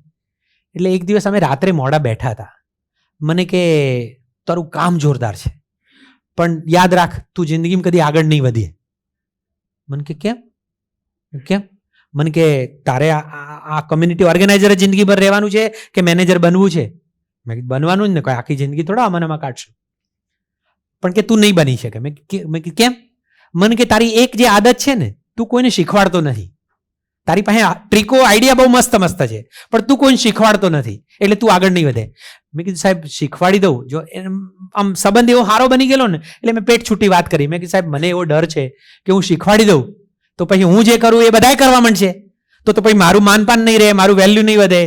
મને કે આજ તારી મોટી ભૂલ છે, આજ તારી મોટી ભૂલ છે. આ તું જો બીજાને તૈયાર નહીં કરે ને તો તું આગળ ના વધે. મેં કેવી રીતે? મને સમજાવો તો. મને કે જો હું તારો મેનેજર છું, બોસ છું, અમારી મિટિંગ થાય એમાં અમે ચર્ચા કરતા હોય કે આપણા બધા હાથે હાથ જે કમ્યુનિટી ઓર્ગેનાઇઝર છે એમાં સારું માણસ કોણ છે, સારું કામ કોણ કરે છે, ચલો એને પ્રમોશન આપીએ, એને આગળ લઈએ. એટલે જેવો તારા પ્રમોશનનો અમે વિચાર મૂકીએ એટલે તરત જ બીજા લોકો એમ કે પણ દિનેશને ત્યાંથી ઉઠાવશો એટલે 5 ગામ જે થોડા હારા ચાલે છે એનું હું એ તો બધા એને એ કોણ સંભાળશે? તો કે એવું સંભાળી શકે એવો તો કોઈ જવાબદાર વ્યક્તિ નથી. તો પછી આપણું આખું સંસ્થાનું બધું ખરાબ દેખાશે. કોઈને વિઝિટરને કેવી રીતે બતાવી છે? આ કમસે કમ 5 તો બતાવવા જેવા છે. એટલે જિંદગીભર કે તું આગળ ના આવે. એ દિવસે હારી આંખ ખુલી ગઈ કે આ તો હું કાલિદાસ બનું છું. મારા જ પગ ઉપર જે ડાળી ઉપર બેઠો છું એ ડાળીને જ કાપું છું. મારા જ પગ ઉપર કુહાડો મારું છું. મારે ડરવાની શું જરૂર? 5 ટ્રીક શીખવાડી દઈશ ને તો બીજી 5 નવી શીખી લઈશ. એટલે હું હંમેશા આગળ વધતો જઈશ. પણ નક્કી કર્યું કે હવે બધાને શીખવાડીશ. એટલે હું એમના ગામડાઓમાં જવું, એમના આ કરો તે કરો. મારી ટેવ કે મારા ઝોલામાં છે ને ચોકલેટો રાખતો. શરૂઆતમાં પહેલા અઠવાડિયું 15 દાડા હોય ને તો ઝોલામાં ચોકલેટ. હવે ચોકલેટનો ખર્ચો કેટલો? 25 રૂપિયા. હવે 25 રૂપિયા એ વખત તો 50 પૈસા 25 પૈસાની ચોકલેટો આવતી. જેવો જોવો એટલે છોકરાને વેચું ચોકલેટો. બોલો બેહાવો. બોલો મારું નામ શું? દિનેશભાઈ. બોલો મારું નામ શું? દિનેશભાઈ. બધોને મારું નામ મોઢા આવડી જાય ચોકલેટમાં. અને છોકરો દિનેશ દિનેશ કરે એટલે ઘેર જઈને એની માને કહી તો ખરો જ કે સાહેબ આયા હતા મને ચોકલેટ આલી. એટલે પછી એમના ઘેર સુધી જવું, એમની જોડે વાતો થવું, એમની જોડે ચા પાણી પીવાય, એમની જોડે રેપો થાય. મહિનામાં અઠવાડિયા 15 દાડામાં એક દાડો ગામમાં રોકાવું. કારણ કે લગ્ન થયા નતા, એકલા ફક્કડ ગિરધારી હતા તે ગામમાં રોકાવાનું અને બધાને ભેગા. એટલે આખા ગામમાં ખબર પડે કે આજ તો સાહેબ આપણા ગામમાં રોકાણા. કોઈક એક ગરીબ માણસ હોય એના ઘરે ખાવું, એના ઘરે ઊંઘવું. અને એના કારણે એટલો આત્મીયતા ઊભી થઈ કે પછી હું જે ગામ માટે જે કરવું હોય ને કશું અટક્યું ના રહે. અને પેલા બધા હે ને એ 5 વાગ્યા હોય ને એટલે આમ જેવો ઓફિસનો ટાઈમ પૂરું થયું એટલે બધું ચડાવીને બુલેટ ઘેર વોલીબોલ રમવામાં આમાં તેમાં ટાઈમ આપવાનું નહીં. આપણું તો કે આટલું જ કોમ હે, આટલું જ આટલા પગારમાં આટલું જ થાય, આવું બધું કરવાવાળા. જિંદગીમાં આગળ વધવું હોય તો મેં એવા કેટલાય લોકોને તૈયાર કર્યા. એટલે એટલી મેં 3 પ્રમોશન લીધા. કારણ કે દરેક પ્રમોશનમાં હું મારી સેકન્ડ લાઈન તૈયાર કરી દઉં કે મારી જવાબદારી બીજો સંભાળી જ રાખવો જોઈએ. અને આ વસ્તુ તમે જુઓ, મને યાદ છે દિનેશભાઈ પહેલા જૂના કારખાનામાં યાદ કરો, મોટા ભાગે પેલી કેબિન હતી, આપણે 600-650 માણસ હતા. આખો દાડો દિનેશભાઈ એ કેબિનમાં એટલું બધું કામની બોજ નીચે રહેતા હતા. કારણ કે ડેલિગેશન જ્યાં સુધી ના કરો, તમે જવાબદારી પોતે જ બધી લ્યો અને બીજાને જ શીખવાડો નહીં, તો ધીમે ધીમે એના ઉપર કામ થયું. અને દિનેશભાઈએ જવાબદારીઓ સોંપવાનું ચાલુ કર્યું. બીજા લોકો તૈયાર થયા. હવે દિનેશભાઈ, દશરથભાઈ, ગોવિંદભાઈ જીવન વિદ્યા શીખવી હોય કે બીજું શીખવું હોય, 15 દાડા ટ્રેનિંગમાં હાપુર જવું હોય તો જઈ શકે. એમને ચિંતા નહીં કે આ ફેક્ટરી અટકી પડશે. ઉપરથી ફેક્ટરી વધારે વિકસી. એમ તમે પણ તમારું મેનેજરપણું છે, સુપરવાઇઝરપણું છે, તમારા 15 જણા 25 જણા જે કંઈ 10 જણા છે એમાંથી એવા 1-2 વ્યક્તિઓને તૈયાર કરો કે જે આગળ મેનેજર તરીકેની જવાબદારી લઈ શકે. બાકી આપણે એવું વિચારીએ કે આ તો એ મેનેજર આવે ત્યાંથી જ આપણે કહીએ કે મેનેજર ન બનાય. એટલે તું બનીને બેઠો ભાઈ એને કઈ ન બનાય મેનેજર. સતત એનું પરફોર્મન્સ સુધારતા અને વધારતા રહેવું. એ 18 બનાવે છે, 17 બનાવે છે તો 20-22 કેવી રીતે બનાવી શકે? નવું કામ અને નવી જવાબદારીઓ સ્વીકારવા માટે તૈયાર રહેવું, શીખવા માટે તૈયાર રહેવું. તો આ બધું જો હોય તો એક મેનેજર તરીકે મારી જવાબદારીઓ હું વધારે સારી રીતે અદા કરી શકું. તો સ્ટાફ અને કંપની બંને માટે, રત્ન કલાકાર હોય, મેનેજર સુપરવાઇઝર હોય કે આખી કંપની હોય, બંને માટે સૌથી વધારે મહત્વનું શું છે? શેના માટે રોજ સવારે બધા લોકો અહીંયા આવે છે? રોજ સવારે બધા સવાર પડે ને 8 વાગે 8:30 અહીંયા આવી જાય છે. શેના માટે આવે છે? પૈસા માટે આવે છે, હે ને? તો દરેક વ્યક્તિને પૈસા જોઈએ છે, પ્રોફિટ જોઈએ છે. કંપનીને પણ નફો હશે તો કારીગરોને પરફોર્મન્સમાં વહેંચી શકશે, નફો હશે તો નવી જમીનો ખરીદી શકશે, નવી પોતાની ફેક્ટરી બનાવી શકશે, એસી આપી શકશે, સારી સુવિધાઓ આપી શકશે. અને દરેક માણસને પણ પૈસો એ દરેક વ્યક્તિ એના માટે પોતે મહેનત કરે છે. પાકું કે નહીં? તમે એના માટે કરો છો કે નહીં? તમારે 2 પૈસા નફો વધે, મતલબ ઘરમાં ખર્ચ અને આવકની વચ્ચે થોડા પૈસા વધે, એ તમને આશા હોય.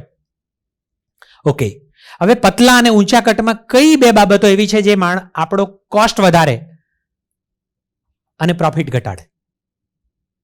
આપણું નામ શેમાં છે? સમર્થનું નામ શેમાં છે? તો કે પતલા કટ અને ઊંચા કટમાં આપણે 2 ઓલા છે. બાકી સુરતમાં મોટા ભાગની છે એ જાડામાં વધારે લોકો છે. એ કેરેટમાં ને એમાં આપણે સેન્ટમાં માલ બનાવીએ છીએ. કેરેટમાં બનાવો સેલો છે એમાં મશીનો ખૂબ બધા આવ્યા છે, ઝડપી કરી શકાય, એની કિંમતો પણ ઊંચી આવે, ઓછા ઓલી થઈ છે, બધું છે. આપણું કામ ડિફિકલ્ટ છે છતાંય આપણે વધારે સારું આ કરી શકીએ છીએ. તો એના કારણે સમર્થનું નામ છે પતલામાં અને ઊંચામાં. પણ એમાં એવી બે બાબતો છે જે આપણો ખર્ચો વધારે છે અને નફો ઘટાડે છે. કઈ કઈ બાબતો? કઈ કઈ બાબતો? રિપેરિંગ. ઓકે, તો બે બાબતો છે. એક આપણો મેન પાવરનો કોસ્ટ અને બીજો આપણો ઇન્વેન્ટરીનો કોસ્ટ, હે ને? મેન પાવરનો જે કોસ્ટ છે એ એટલે આપણા 4,500 માણસો, એના માટે દાખલા તરીકે રોજ આપણું લગભગ કેટલું 4,500 હીરા આપણે રોજ કાઢતા હશું, હે ને? રોજે 4,500 હીરા કાઢીએ છીએ, હે ને? હવે એના માટે જેટલા મેન પાવરની જરૂર પડે, કારણ કે એવા ઘણા બધા લોકો છે કે જે ડાયરેક્ટ હીરા સાથે નથી સંકળાયેલા, પણ એની કોસ્ટ આના ઉપર છે. જેમ કે ગાર્ડન ઉપર કામ કરે છે, જેમ કે સપોર્ટમાં તમારું શું કહેવાય મશીન નો મેન્ટેનન્સ માટે કામ કરે છે, કમ્પ્યુટરમાં કામ કરે. આવા કમ્પ્યુટર વાળાને, એકાઉન્ટ વાળાને, HR વાળા એ કશું કમાવા જાય, હીરો બનાવવા જાય? એ તો એનો કોસ્ટ જે બધો છે એ આ હીરા જે આ તૈયાર થાય છે એની ઉપર આવે છે. હવે એમાં જેટલો મેન પાવરનો કોસ્ટ આપણો વધે એટલો આપણો ખર્ચો વધે અને પ્રોફિટ ઘટે. અને બીજું ઇન્વેન્ટરી, તો કે ભાઈ હીરો દાખલ થયો અને હીરો નીકળીને વેચાણવા ગયો, એ દરમિયાનમાં જેટલો માલનો ભરાવો અંદર પડ્યો રહ્યો હોય એટલું વ્યાજ ખાદ આપણું વધતું જાય, એટલું નુકસાન આપણું વધારે. કારણ કે રફ લાયા હોય એટલે એના પૈસા ચૂકવી દીધા હોય, માલ વેચાણો ના હોય એટલે એના પૈસા આવે નહીં, કારીગરોનો પગાર તો મહિનો થાય એટલે આપી જ દેવાનો થાય. હવે એ જેટલું ઇન્વેન્ટરી, એ 15 દાડાની, 25 દાડાની કે 50 દાડા જેટલી ઇન્વેન્ટરી વધે એટલો ભરાવો જેટલો રહે એટલું કોસ્ટ વધે, પ્રોફિટ ઘટે. પાકું? હા. હવે ઇન્વેન્ટરી કોસ્ટ શેના કારણે, ઇન્વેન્ટરી શેના કારણે વધે? તો કે ભાઈ એક હીરો અહીંયાથી નીકળતો ગયો પણ થોડુંક ચલાવી લીધું, આગળ ગયો, થોડુંક ચલાવી લીધું, આગળ ગયો, અને છેલ્લે કે ભાઈ આ નહીં ચાલે એટલે ફરી પાછું આવ્યું.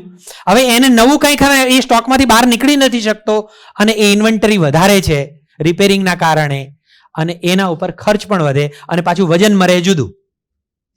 એક વખત હીરે રિપેરિંગમાં જ્યો એટલે એનું વજન વધે કે ઘટે? ઘટે જ. બીજી વખત રિપેરિંગમાં જાય એટલે વધારે ઘટે અને એટલો લોસ આપણો. હવે એના ઉપર એટલું જ એસી બળ્યું, એટલું જ ગાર્ડન વાળાનો પગાર ચડ્યો, HR વાળાનો ચડ્યો, એકાઉન્ટ વાળાનો ચડ્યો, આ બધું એનું જ થયું. મેનેજરોને જે પગાર આપવાના હતા એ પણ એટલા જ ચડ્યા. એટલે સરવાળે એક હીરા ઉપરનો જે કોસ્ટ છે એ વધતું ગયું, કંપનીને નુકસાન થયું. એટલે સરવાળે જે આપણે પ્રોફિટ વહેંચવાનું શેરિંગમાં હતું એ તમારા ભાગે આમ આવી શકે એમ હતું વધારે, પણ થોડું ઓછું આવશે. આવું એક એક વ્યક્તિ ઉપર જો થાય તો આ બે બાબતો ઉપર આપણે કેવી રીતે ધ્યાન આપી શકીએ, હે ને? તો બીજી બે બાબત. હવે મેન પાવર અને આ બંને કોસ્ટ ઘટાડવા માટે મેનેજર અને સુપરવાઇઝર કયા ક્ષેત્રમાં કામ કરવું પડે? ઇન્વેન્ટરી ઘટાડવી હોય અને મેન પાવરનો કોસ્ટ ઘટાડવો હોય તો એક મેનેજર અને સુપરવાઇઝરે કયા ક્ષેત્ર ઉપર કામ કરવું પડે? તો ભાઈ બે જગ્યાએ કામ કરવું પડે. એક માનવ સાથે અને બીજું મશીન સાથે. માનવ સાથે મારી ટીમમાં જે 15 જણા, 25 જણા, 5 જણા કે 50 જણા છે એમની સાથે હું એવી રીતે કામ કરું કે જેથી ઉત્પાદકતા વધે અને મશીનોમાં જે કંઈ પ્રોબ્લેમો હોય એ સોલ્વ થાય અને એના કારણે કામ અટક્યું હોય તો એ ના અટકે. તો માનવ અને મશીન બે જગ્યાએ મારે કામ કરવાનું થાય. હવે માનવ સાથેની વાત કરીએ. પહેલા માનવ સાથે કામ લેવામાં કયા કયા અને કેવા કેવા પ્રશ્નો આપણને આવે છે, ચાલો બોલતા જાઓ. આપણે જે 15 માણસો, 25 માણસો, 5 માણસો પાસેથી તમે જે રોજબરોજ કામ લો છો એમની પાસેથી કેવા કેવા પ્રકારના પ્રશ્નો આપણને આવે છે? બોલો. ઓકે, ટકોર કરવા છતાંય વારંવાર રિપેરિંગ આવે એવો એક પ્રશ્ન આવે. ઓકે, બીજું કયો પ્રશ્ન આવે છે? આપણા માણસો તરફથી કયા કયા પ્રશ્નોનો સામનો આપણે કરવો પડે છે? શીખવાડ્યું હોય, કહ્યું હોય, છતાંય ભૂલી જાય, પાછું ફરીથી કહેવું પડે, વારંવાર કહેવું પડે. પછી બીજા કયા પ્રશ્નો આવે? હેલો, તમારે કોઈ પ્રશ્નો જ નહીં આવતા? આટલું ચાલી જશે એટલે ચલાવવા માટેનો પ્રયત્ન કરે, દબાણ કરે એટલે એમના વર્તન વ્યવહારને લગતા પ્રશ્નો આવે. ખરાબ, હા, એટલે પોતાની ભૂલ ના સ્વીકારે, બીજાની જવાબદારી ઉપર થોપી દે, એવું વધારે આવે. Very good. રજા પાડવાના પ્રશ્નો આવે કે વારંવાર કહીએ તો એક નાનકડા લોકાચાર માટે 2 કલાકનું કામ હોય ને આખા દાડે રજા પાડી દે, તો રજા પાડવાના પ્રશ્નો આવે. પછી હા, આનું ચલાવી લે છે, આનું નથી, એટલે એવી ગેરસમજો લઈને બેઠો હોય, એવી માન્યતાઓ લઈને બેઠો હોય, કોકનું ચલાવે છે, કોકનું નથી ચલાવતા, એટલે દલીલો કરવાના પ્રશ્નો આવે. તમે જુઓ, તમારામાં જુઓ, તમારો અંદર લાઈટ નાખો પોતાના 15 માણસો ઉપર અને પાછલા 15 દાડાને યાદ કરો, તમને દેખાઈ જશે કે આવા આવા પ્રશ્નો આવે છે. તો એક માનવ સાથે જ્યારે આપણે કામ લઈએ છીએ ત્યારે માનવ સાથે એક તો કટિંગ, ક્વોલિટી અને રિપેરિંગને લગતા પ્રશ્નો આવે કે ના આવે? મોટાભાગના લોકોને આવતા હશે. બીજા પ્રશ્નો રજા અને નિયમિત હાજરીને લગતા પ્રશ્નો આવતા હશે, એ પણ આવે છે બધાને. ત્રીજો પ્રશ્ન ઉત્પાદન અને ઉત્પાદકતાનો આવતો હશે, પ્રોડક્શન અને પ્રોડક્ટિવિટી. આ બેમાં શું ફેર? ઉત્પાદન અને ઉત્પાદકતામાં શું ફેર? ઉત્પાદન એટલે શું?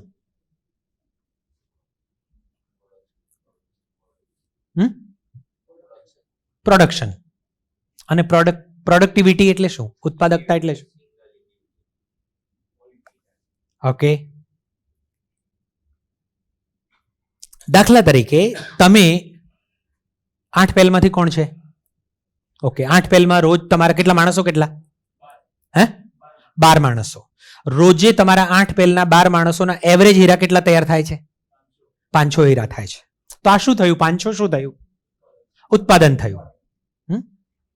હવે 500 ની ઉત્પાદકતા, એ 12 જણાની જે ઉત્પાદકતા છે 8 પેલની, એ કેટલી થઈ? 40. હવે એમાંથી 2 જણા ગેરહાજર હોય, 2 જણા રજા ઉપર છે, અને છતાંય 500 હીરાનું ઉત્પાદન આવે, તો શું વધ્યું? ઉત્પાદન તો વધ્યું, પણ શેના કારણે વધ્યું? કારણ કે બાકીના 10 જણાની પ્રોડક્ટિવિટી વધી ગઈ. બાકીના 10 જણાએ એવી થોડીક ધગશ લગાવી, મહેનત કરી, કંઈ પણ કર્યું કે એ જે 40 હીરાની એવરેજ આવતી હતી એમણે ક્યાંક ને ક્યાંક 42, 44, 45 કર્યા હશે, ત્યારે 500 હીરા નીકળ્યા ને. એનો મતલબ કે પ્રોડક્ટિવિટી વધી ગઈ, હે ને? તો આપણે 2 જગ્યાએ કામ કરવાનું છે. પ્રોડક્શન તો વધારવું છે. હવે દાખલા તરીકે આપણે ત્યાં 4500 માણસો છે અને કંપની વિચારે કરે કે આપણે વધારે કામ કરીએ અને બીજા 200 માણસો, પોલીસ વાળા અને રશિયન વાળા અને બોટમ વાળા અને મથાળા વાળા એવા તૈયાર માણસો લાવી અને આપણામાં નાખીએ, તો અત્યારે 4,500 કે 5,000 હીરા બનાવીએ છીએ. એના બદલે બીજા 200 માણસ આવે તો આપણું ઉત્પાદન વધે કે ના વધે? તો ઉત્પાદન વધ્યું, પણ ઉત્પાદકતા વધી? ઉત્પાદન વધ્યું પણ ઉત્પાદકતા વધી? તો ઉત્પાદકતામાં કોઈ ફરક નથી પડ્યો, કારણ કે આ સામે જે માણસો વધારે લાયા એનો ખર્ચો પણ વધારે છે. ઉત્પાદકતા ક્યારે વધે? કે એટલા ને એટલા જ માણસો છે, એના એ જ માણસો છે, અને જે 4,500, 5,000 હીરા તૈયાર કરે છે એના બદલે 200 હીરા, 300 હીરા વધારે કાઢતા થાય, કે ભાઈ 5.5 ના બદલે 5,000 હીરા નીકળવાના શરૂ થયા, 5,000 ના બદલે 5,300 હીરા નીકળવાના શરૂ થયા, તો એનો મતલબ એમ થયો કે આપણા જે માણસો છે એમની પ્રોડક્ટિવિટી, ઉત્પાદકતા વધી રહી છે. ધ્યાન જાય છે કે નથી જતું? બેની વચ્ચેનો ફરક પકડાય છે કે નહીં? તો આપણે ખાલી કેના ઉપર કામ કરવાનું છે? ઉત્પાદન ઉપર કામ કરવાનું છે કે ઉત્પાદકતા ઉપર પણ? તો માણસની ઉત્પાદકતા કેવી રીતે વધે? પ્રોડક્ટિવિટી એટલે હું બોટમમાં કામ કરું છું, અથવા તો હું 8 પેલમાં કામ કરું છું અને હું 5 વર્ષથી કામ કરું છું, અને 5 વર્ષમાં હું આવ્યો ત્યારે 15 હીરા કે 20 હીરા બનાવતો તો, મારી ઉપર મહેનત થઈ અને હું 20,000 માંથી 25,000 બનાવતો થયો. પણ પાછલા 5 વર્ષનો મારો ટ્રેક રેકોર્ડ જુઓ તો હું 25, 26, 27, 25, 26, 27 હીરા જ બનાવ્યા જાઉં છું. તો એનો મતલબ કે મેં મારી પ્રોડક્ટિવિટી ઉપર કામ કર્યું નથી, કારણ કે 25 હીરા બનાવું છું તોય એટલું જ ખાવાનું જોઈએ છે, 25 હીરા બનાવું છું તોય વર્ષમાં એટલી જ કપડાની જોડી જોઈએ છે, 25 હીરા બનાવું છું તોય એટલા જ બૂટ જૂતા જોઈએ છે, ઘરના ખર્ચા એટલા ને એટલા જ છે. હવે જો મને ખબર છે કે કપડાના ભાવ 5 વર્ષમાં વધ્યા છે, ઘરમાં જે રાશન લાવું છું એ મોંઘું થયું છે, તો પછી મારે મારી પ્રોડક્ટિવિટી ઉપર કામ કરવું પડે કે ભાઈ આ 25 હીરા બનાવું છું એને બદલે પેલો ભાઈ ચાથી બનાવે છે તો એની પાસેથી કંઈક શીખવું અને મારી પ્રોડક્ટિવિટી વધારું. મારે કલાક વધારવાની જરૂર ના પડે, કલાક તો હું એ 7 કલાક જે કામ કરું છું એટલા જ કરું. હા, 7 કલાકના બદલે હું 9 કલાક કામ કરતો થઉં અને ઉત્પાદન વધે તો એ પ્રોડક્ટિવિટી વધવી ના કહેવાય. એ તો મેં ટાઈમ વધારે ભોગ આપ્યો અને પરિવારનો ટાઈમ ચોરી લીધો ને અહીંયા વધારે ટાઈમ બેહવા માંડ્યો, એ ના ચાલે. પણ હું એટલા જ સમયની અંદર અથવા એટલાથી ઓછા સમયમાં એનાથી વધારે આઉટપુટ આપતો થઉં એવું મારા જાત ઉપર કંઈક કરું તો એનો અર્થ થયો કે મારી પ્રોડક્ટિવિટી વધી છે.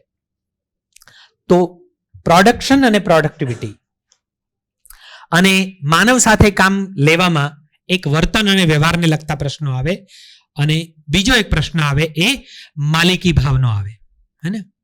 ઓકે, ચલો હવે એક એક કરીને આ બધા જ જે પ્રશ્નો આવે છે એને સમજીએ. પહેલો કયો છે? ક્વોલિટી અને રિપેરિંગ. તો ક્વોલિટી અને રિપેરિંગ ઉપર ધ્યાન શું કામ આપવું પડે કહો? ક્વોલિટી અને રિપેરિંગ પર ધ્યાન શું કામ આપવું પડે? ક્વોલિટી અને રિપેરિંગ પર શું કામ ધ્યાન આપવું પડે? ઇન્વેન્ટરી ના વધે એટલા માટે. પછી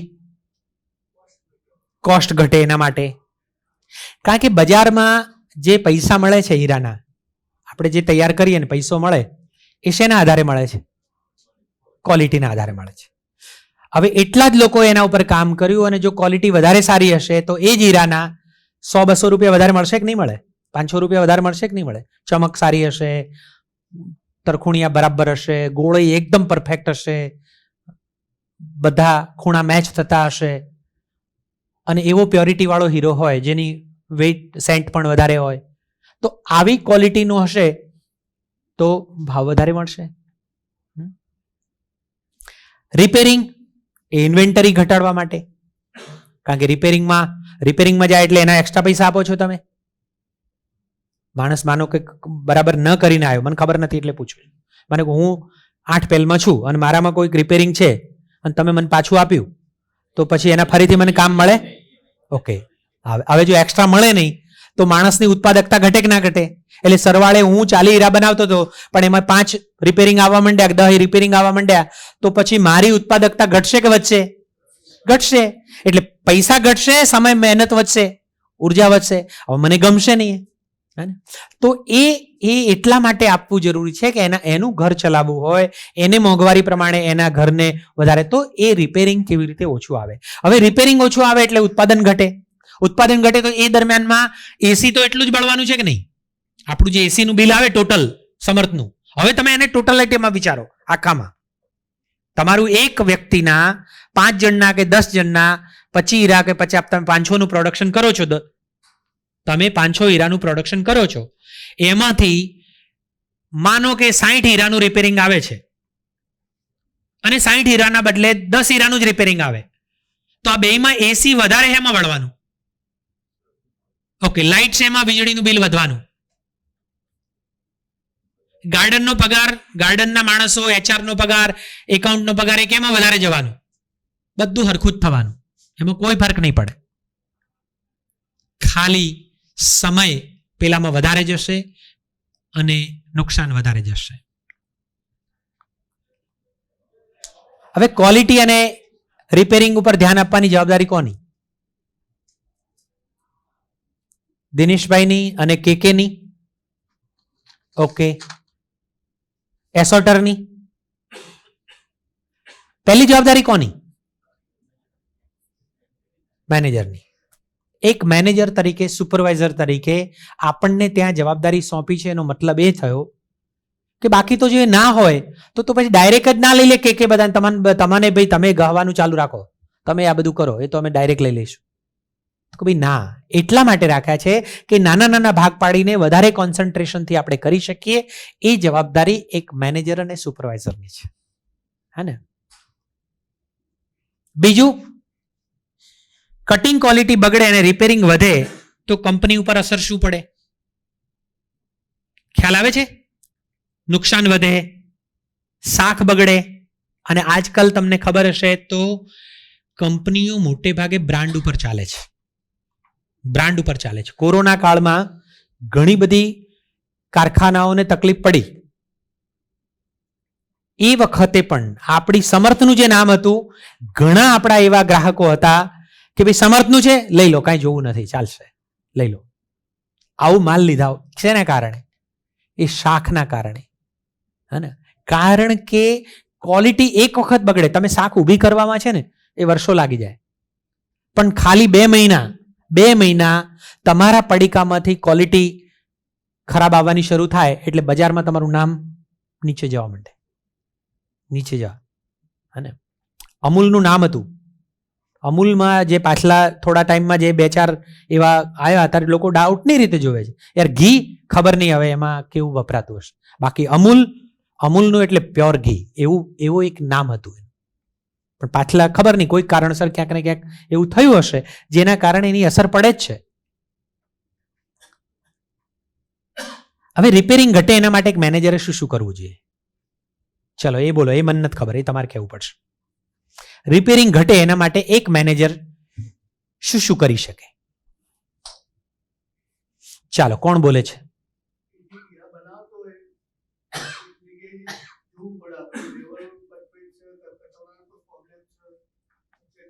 ઓકે, એટલે પ્રશ્નના મૂળ સુધી પહોંચવું પડે. હે ને? ઓકે, એવું થાય તમારે ત્યાં કે એક માણસ એનું રિપેરિંગ સતત એટલું આયા જ કરે, આવું થાય કે નથી થતું? તો એવામાં તમે શું કરો? શું નામ તમારું? પ્રવીણભાઈ. પ્રવીણભાઈ શું કરો?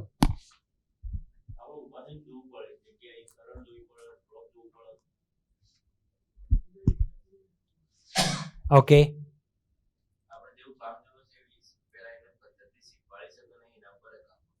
Very good.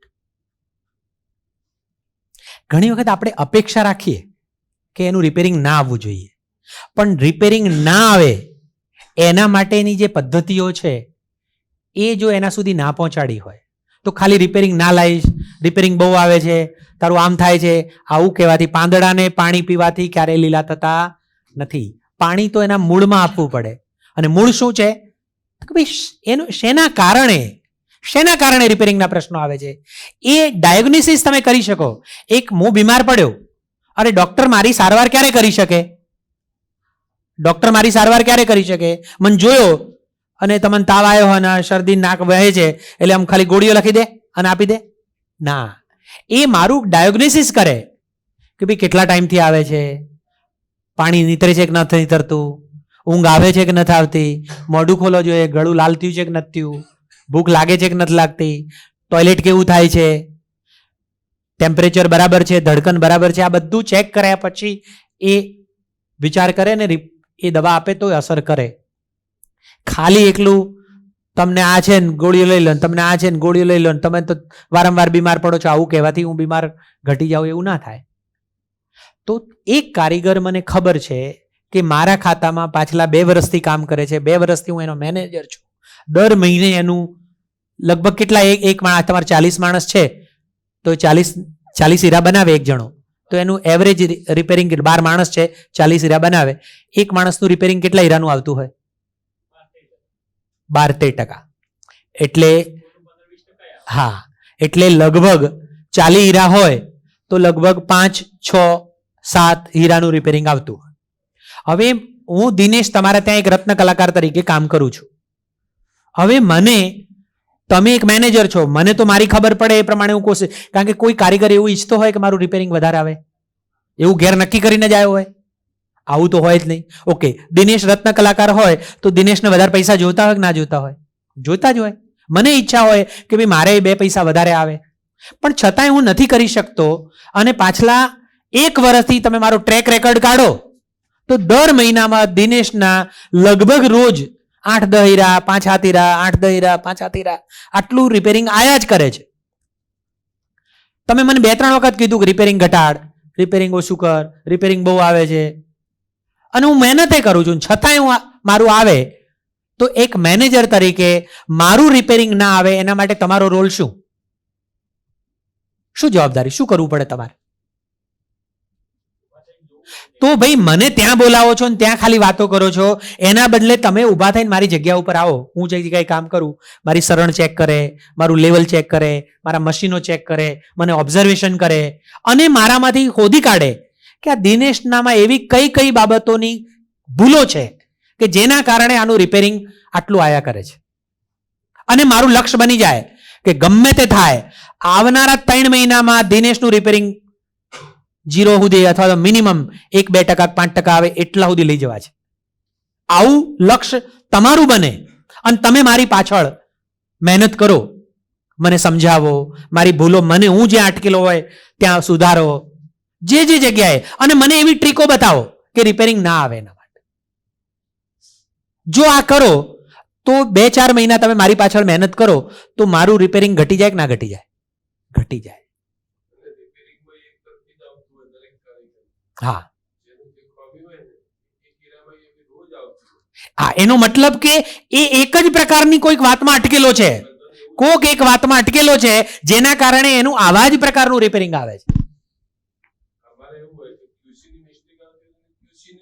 હા, વેરી ગુડ. તો એક સફળ મેનેજર એ છે કે એ વ્યક્તિની ક્યુસીની ભૂલ આવે છે તો હું એ ક્યુસીની મિસ્ટેક ના આવે એના માટે એનું ડાયગ્નોસિસ કરીને એના ઉપર કામ કરું, એને સમજાવું, એની ટ્રીક બતાવું, એ ના આવે એના માટેની ઓલી. પણ એ ક્યારે કરી શકું? મને ખબર હોવી જોઈએ તો, નહીતર નહીં થાય. અને ઘણી વખત અટકેલા ત્યાં હોય કે અડધું તો મને જ ખબર નહીં હોતી, અને ખબર હોય તો દાનતનો પ્રોબ્લેમ આવે કે તો કરશે હારો, એને જોવાનું હન મારો હોય છે એટલું બધું કામ હચો એ કણ જવાનો ટાઈમ હા, તો ક્યાંક ને ક્યાંક એટીટ્યુડનો પ્રોબ્લેમ હોય એટલે હું ના કરું. પણ દોસ્તો, જો હું એક વખત એના લેવલ સુધી જઈ અને એના મૂળ સુધી કે ભાઈ આ પ્રશ્નનું મૂળ શું છે શોધી અને એમાં હું કામ કરું અને એ વ્યક્તિનું આ 10% 12%નું જે આવે છે એના બદલે 2% કે 5% કે 3% એ આવી જાય તો એના ઘરમાં પૈસો વધવાનો કે નહીં? એની પ્રોડક્ટિવિટી અને પ્રોડક્શન વધવાનું નહીં કે? તો એના જેવો મોટો આશીર્વાદ શું છે બીજું? એક મેનેજર તરીકે આવું કામ કરવાની જવાબદારી મને છે કે કેટલા ઘરોમાં તમે વધારે પૈસા આપી શકો. આમ આપણે કોઈને દાન આપવા નહીં જઈ શકવાના, આમ કોઈને દાન આપવા જઈ શકવાના નથી, પણ આ પણ એક પ્રકારનું દાન છે કે એના ઘરમાં 2 પૈસા વધારે આવતા થાય. હવે રોજના એટલું ઓલું થાય તો મહિનાના ને વર્ષોના તમે ગણો, 5-10 વર્ષ તમે નોકરી મેનેજર તરીકે કરો, કેટલા લોકોના ઘરમાં એના આશીર્વાદ તમે લઈ શકો. આ દાનત. હા,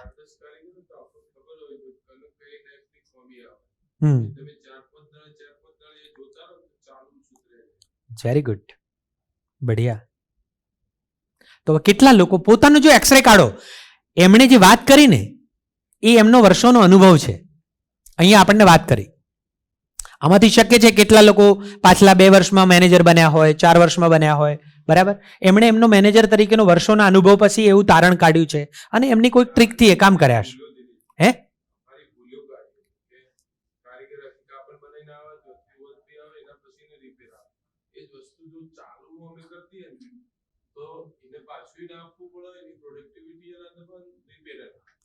વેરી ગુડ.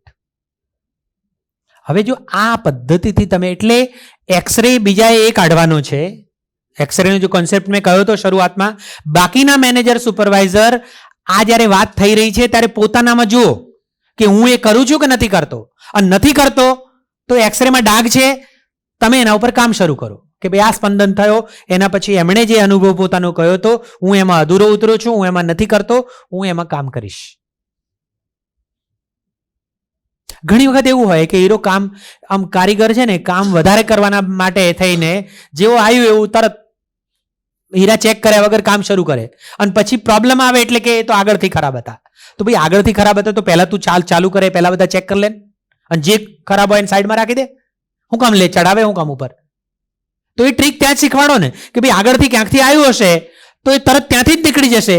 એ ચડાવું તો મારો એ પ્રશ્ન આવે ને એ વખત હું પાછો આપું કે બીજો આગળથી આવ્યો છે, મેં આને ચડાવ્યો જ નથી, તમે આને પહેલા સ્ટીક કરાવીને મને આપો, એટલે મારે જવાબદારી જ ના આવે. તો આવી ટ્રીકો એને ક્યાંક શીખડાવવી પડશે, કારણ કે શક્ય છે કે મારા આગળવાળાએ કોઈ ભૂલો કરી હોય, ગોળાઈની ભૂલ હોય તો એ પછી આગળ બધે આવવાની છે. તો એ બધી બાબતો ઉપર ધ્યાન એક મેનેજરે જે કરવું જોઈએ એ જો કરે તો જ રિઝલ્ટ આવી શકે. ક્વોલિટી અને કટિંગ રિપેરિંગ મતલબ ક્વોલિટી સુધરે અને રિપેરિંગ ઘટે તો કોને કોને શું શું ફાયદો થાય? તો બધાને થાય. વિન વિન સિચ્યુએશનની વાત છે. કારીગરના ઘરમાં વધારે પૈસા જશે, સારા મેનેજર તરીકે મારું નામ થશે, કંપનીનું ઓવરઓલ પ્રોડક્ટિવિટી અને પ્રોફિટ વધશે. આ બધાને ફાયદો થઈ શકે. ઓકે, ઓછી રજા અને નિયમિત હાજરી ઉપર ધ્યાન આપવું કેમ જરૂરી છે? પ્રોડક્શન જળવાય એના માટે થઈને. પછી એટલી જ લાગે છે તો એ ઘટાડવા માટે. પછી આખા હીરાની મુવમેન્ટ, કોઈ પણ વસ્તુ તમને ખબર જ છે કે હીરો મુવમેન્ટમાં ચાલે છે. હે એટલે રફમાંથી સીધો આવે એટલે ક્યાં ચડે? હે પહેલો હીરો ક્યાં જાય? હે આરપીએમ માં, આરપીઆર, પછી ગેલેક્સી,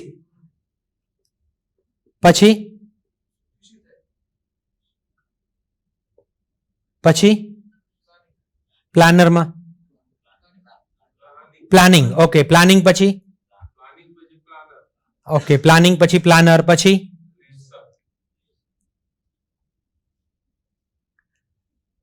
પછી લેસર, પછી ફોરપીમાં આવ્યો. પછી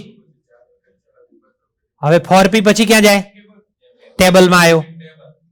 ટેબલમાંથી રશિયનમાં આવ્યો. રશિયન થી પછી પ્રેસિંગ. પ્રેસિંગ પછી બોટમમાં આવ્યો. બોટમ પછી આઠપેલ. આઠપેલ પછી મથાળું. મથાળું પછી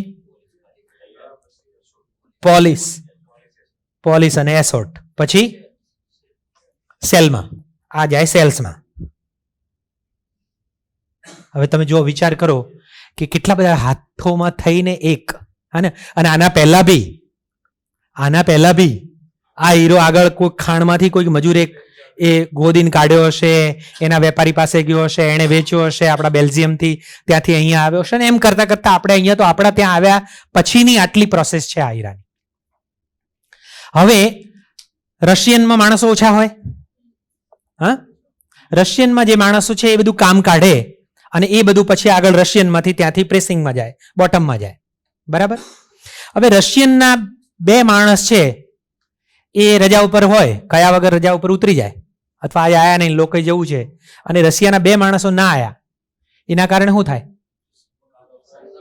હવે એના કારણે ત્યાંથી જે માલ નીકળવાનો હતો એ અહીંયા ઇન્વેન્ટરી ભરાવો થવા માંડે, કારણ કે ત્યાંથી આગળ ના જાય.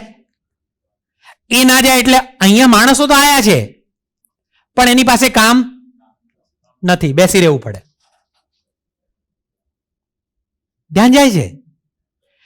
ઘણી વખત એવું હોય કે ત્યાંથી અહીંયા એવું હોય કે અહીંયા થોડાક લોકો રજા પડ્યું તો એ માલ ત્યાં ના જ્યો હોય, અથવા તો કોઈક જગ્યાએ રિપેરિંગ વધારે આપવાનું ચાલુ થયું, અહીંયા કોઈક જગ્યાએ રિપેરિંગ વધારે આવવાનું ચાલુ થયું, એટલે પછી આગળવાળાને ત્યાં માલ ના જાય, કારણ કે ત્યાં હીરો પાછો જાય આવે, ત્યાંથી આગળ ના જાય, એટલે પેલા લોકોને બેહી રહેવું પડે.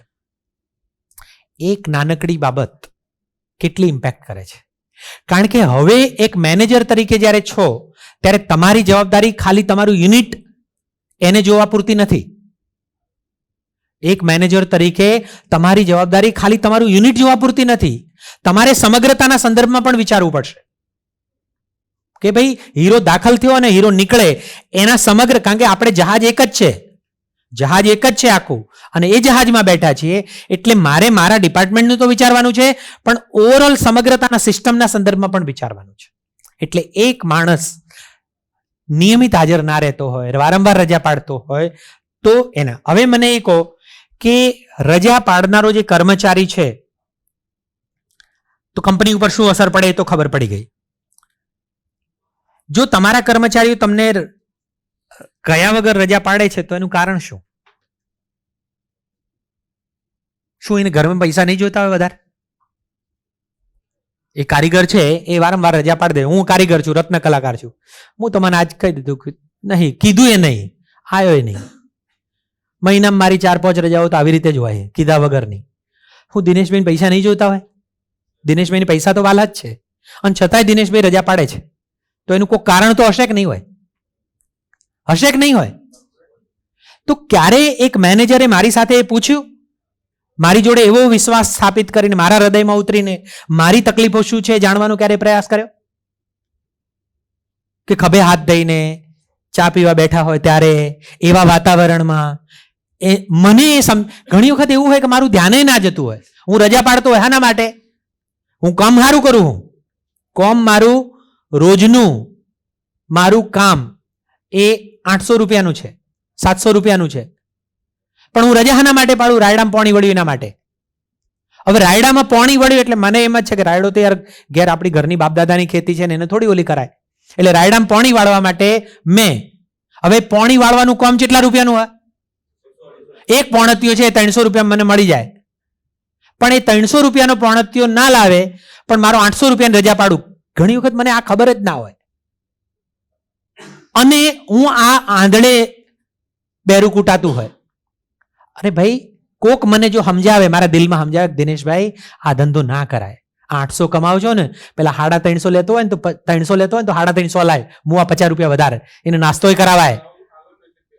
પણ પહેલો 50 વધારે હાલશો ને, પહેલો તમારે ત્યાં આવશે, દોડીને કામ કરશે, સારું કામ કરશે, અને તોય આ 800 કમાવશો ને એમાંથી 350 જશે ને તોય તમારે તો વધશે. કે સારું, આવું તો વિચાર્યું જ નહીં. તો ક્યારેક મારી જવાબદારી છે એઝ અ મેનેજર તરીકે, એઝ અ સુપરવાઇઝર તરીકે, કે એની જોડે એવો વિશ્વાસ સ્થાપિત કરું, અને એની ભૂલો ક્યાં છે, ક્યાં અટકેલો છે, ક્યાં તકલીફો છે.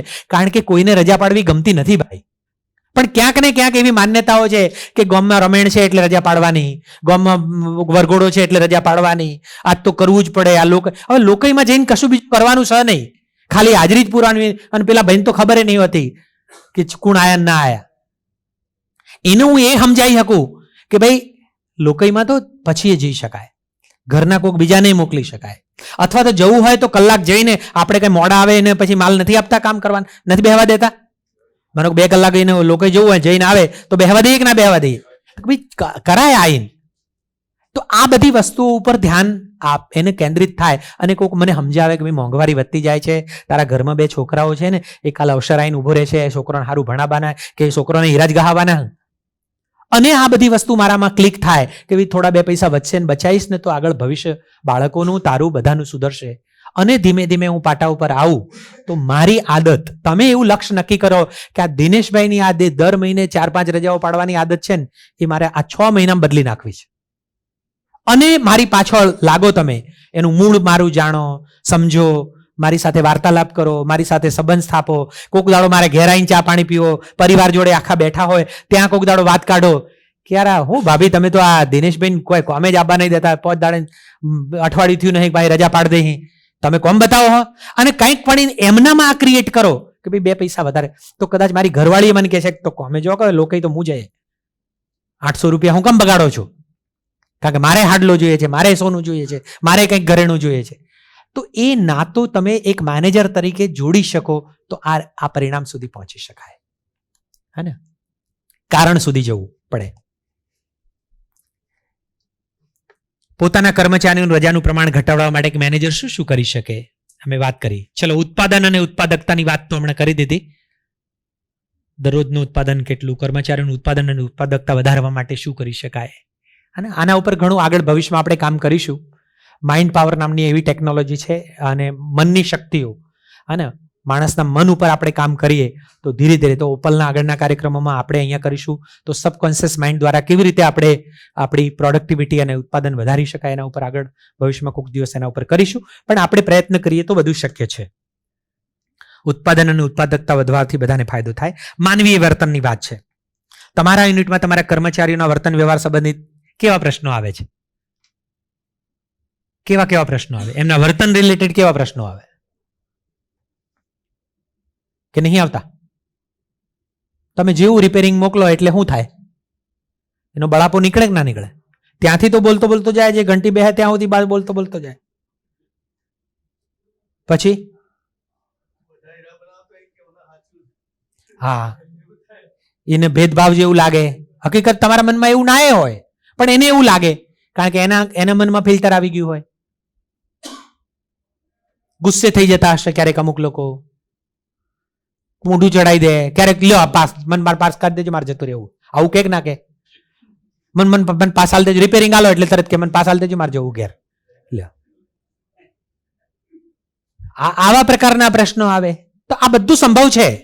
પણ એ પણ સંભવ છે કે જો તમે ડેવિડ બનો તો આ પ્રશ્નોમાંથી પણ એને બહાર લાવી અને એને એક જુદી મનોસ્થિતિમાં તમે લઈ જઈ શકો છો. કારણ કે એ ખરાબ છે, એ એવો છે, એને સમજણ નથી. મને તો સમજણ છે ને, મારું તો માનવતા ભર્યું વર્તન હોય શકે ને. ખાલી તમે ગુસ્સે થઈને આવો ને પ્રવીણભાઈ, આમ ગુસ્સે થઈને આવો ને, અરે આવો આવો સમજા, આમ કરીને ઉભા થઈ, હું યાર શું છે આમ આજ કેમ આજ આટલો, અડધો પારો તો ત્યાંય ઉતરી જઈ શકે. કોઈક માણસ આપણને ખબર છે કે આ થોડી દોઢી નટ છે, થોડી હાર્ડ નટ છે, તો એની હાથેના અમુક પ્રકારની ચાવીઓ જુદી જુદી લગાડવી પડે. કારણ કે સ્પર્શમાં એવી તાકાત છે. કોકના ખભે આમ ખાલી હાથ મૂકો છે ને, શું ચાલે છે, શું કરે છોકરા બોકરા, બરાબર કટબટ તો મેલ ને પછી બીજી એમ વખત હે હા હા એક હારે આલો તરત મગજ જાય, આલો છો એટલા ને એટલા જ. તો આ ટ્રીક હોતી કાઢી કે ભાઈ આપવાની પદ્ધતિ કે લે જરા બે આયા રિપેરિંગ કરી નાખ ને, પછી કઈ આ બીજા બે એવા હતા અને હોજ પડે બધા કરી નાખે. એક હારે દવા આલો તો મગજ 100% એ પગ પછાડે જ હે ને. તો આ બહુ નાની નાની વસ્તુઓ છે, બરાબર. તો એના ક્યાંથી શરૂઆત કરવી, સૌથી એના હૃદયમાં તમે ઉતરો ને એક મેનેજર તરીકે, આ બધા જ પ્રશ્નોના ઉત્તરો ત્યાં છે, બધા પ્રશ્નોના ઉત્તરો ત્યાં છે. સૌથી મહત્વની બીજી એક છે માલિકીપણાનો ભાવ, હે ને. માલિકીપણું એટલે શું, કોઈ કહેશો? મારું છે એવું એને લાગવું. મારું છે એવું ક્યારે લાગે? મારું છે એવું ક્યારે લાગે? આ માલિકીપણું આવે તો એનાથી ફાયદો શું થાય? પોતાનું સમજીને કરે એટલે એનાથી ફાયદો શું થાય? બગડતું હોય તો તમે જોજો, જ્યાં જ્યાં તમારું માલિકીપણાનો ભાવ હશે ને ત્યાં તમને પીડાઓ નહીં હોય, હે ને. ત્યાં તમને પીડાઓ નથી હોતી, ત્યાં તમારું એટેચમેન્ટ આવે છે. અને એટેચમેન્ટ આવે છે ત્યારે એ કામ તમને બોજ નથી લાગતો. મારાપણાનો ભાવ જ્યાં જ્યાં આવે ને ત્યાં તમને બોજ ના લાગે. જ્યાં જ્યાં મારાપણાનો ભાવ ના હોય ત્યાં એ કામ તમને બોજ લાગે, વેઠ લાગે, ભાર લાગે. જ્યારે જ્યારે તમે જોઈ લેજો, સામાન્ય રીતે માણસ એમ કે વધારે કામ કરીએ એટલે વધારે થાક લાગે, આવું કે ના કે? વધારે કામ કરીએ એટલે વધારે થાક લાગે, આવું કે ના કે? તમને 2 દાડા કામ કરાયું સખત, રાત્રે ઉજાગરો કરાયો, અને ત્રીજા દાડા મતલબ એક રાતનો ઉજાગરો, આખા દાડાનું કામ, રાતનો ઉજાગરો, આખા દાડાનું કામ, અને પછી પાછું હોજે કરવાનું કહું તો તમને થાક લાગે કે ના લાગે? બોજ લાગે કે ના લાગે? લાગે. પણ ઘરમાં તમારી દીકરીના લગ્ન છે, તમારી બહેનના લગ્ન છે, અને એમાં 4 દાડા 3 નાઈટો ઉજાગરા કર્યા, રાતે બધું તૈયારી કરવામાં, રસોડું હતું એને દાડે આખો દાડો દોડાદોડી કરી, અને બીજા દાડે વરઘોડો નીકળે છે, એમાં પાછા નાચવાનું આવે, તો એ થાક લાગે? કેમ નથી લાગતો? ત્યાં ઓટોમેટિક મારાપણાનો ભાવ જોડાઈ ગયો કે મારી બહેન છે, મારી દીકરી છે, મારું પરિવાર છે, ત્યાં બહુ જ નથી લાગતો. હવે જો આ વસ્તુ પણ કામને પણ મારું કામ સમજુ કે મારું કામ છે, મારી કંપની છે, તો તમને 2 કલાક વધારે રહેવું પડે ને તો એ તમને બોજ ના લાગે, હે ને.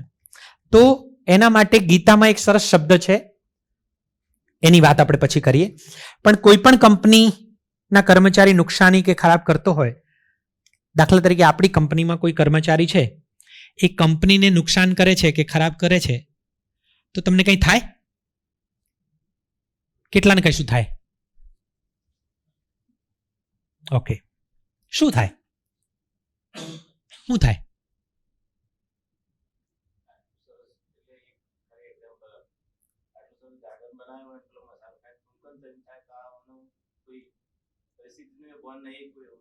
ઓકે, ઇરિટેશન થાય, ગુસ્સો આવે, હે ને, કોઈ પણ નુકસાન કરે, ટોયલેટમાં ગંદકી કરી હોય, ઝાડવું તોડ્યું હોય, હે ને, ગમે ત્યાં પ્લાસ્ટિક માવો ખાઈને પડીકો ફેંક્યો હોય, કશુંક પણ નુકસાન કરે, ઇન્વેન્ટરીનું નુકસાન કરે, કંઈક તોડફોડ કરે, તો કંઈક થાય કે ના થાય? થાય. થાય શું થાય? તો કે ભાઈ ઇરિટેશન થાય, વ્યક્તિ પ્રત્યે નફરત થાય, ક્યારેક ગુસ્સો આવે, આવું બધું થાય.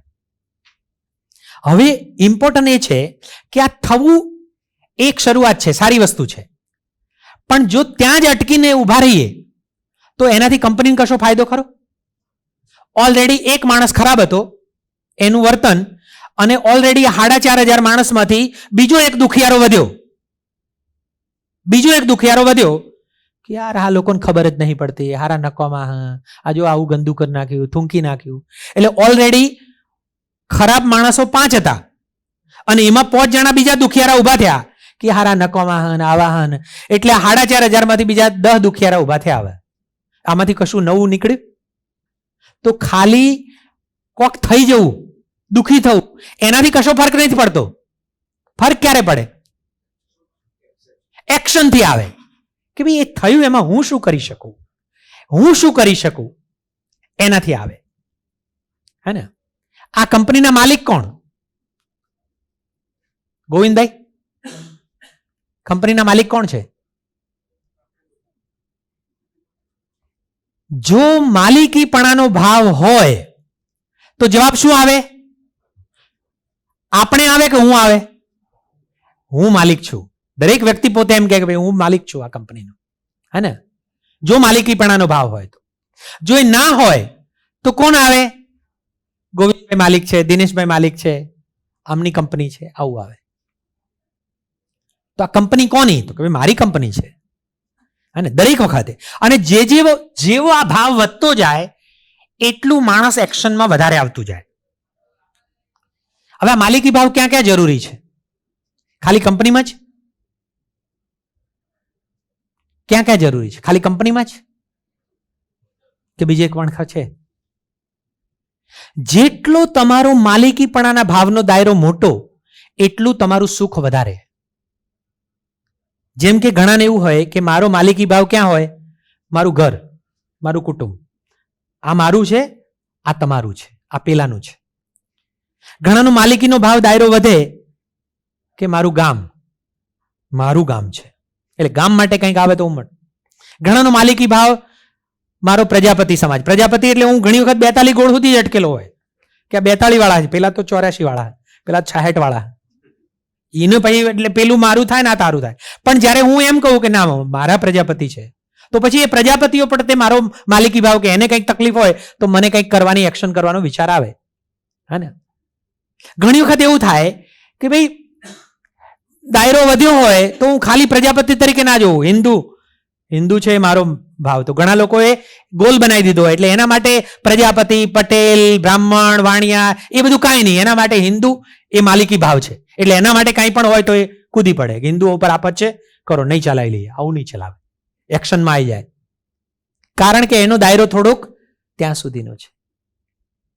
કોઈકનો દાયરો છે મારું ગુજરાત, કોઈકનો દાયરો મારો દેશ, કોઈકનો દાયરો છે મારી ધરતી. તમારો જેટલો દાયરો વધારે હોય એટલે ધરતીના કોઈ ખૂણે કશુંક થતું હોય ને તો પણ તમને કંઈક એક્શન લેવાનું મન થાય અથવા કંઈક કરવાનું. તમેથી જે થઈ શકે એ તમે કરો. જેટલો તમારો દાયરો મોટો હશે તો કમસે કમ આપણો દાયરો અહીંયા ગઢવાડા, વિસનગર, સમર્થ, ઉત્તર ગુજરાત, ભારત, બધી જગ્યાએ ત્યાં તમે લાવી શકો. ચાલો એક નાનકડી પ્રવૃત્તિ કરીએ. બધા કમરથી સીધા બેસો.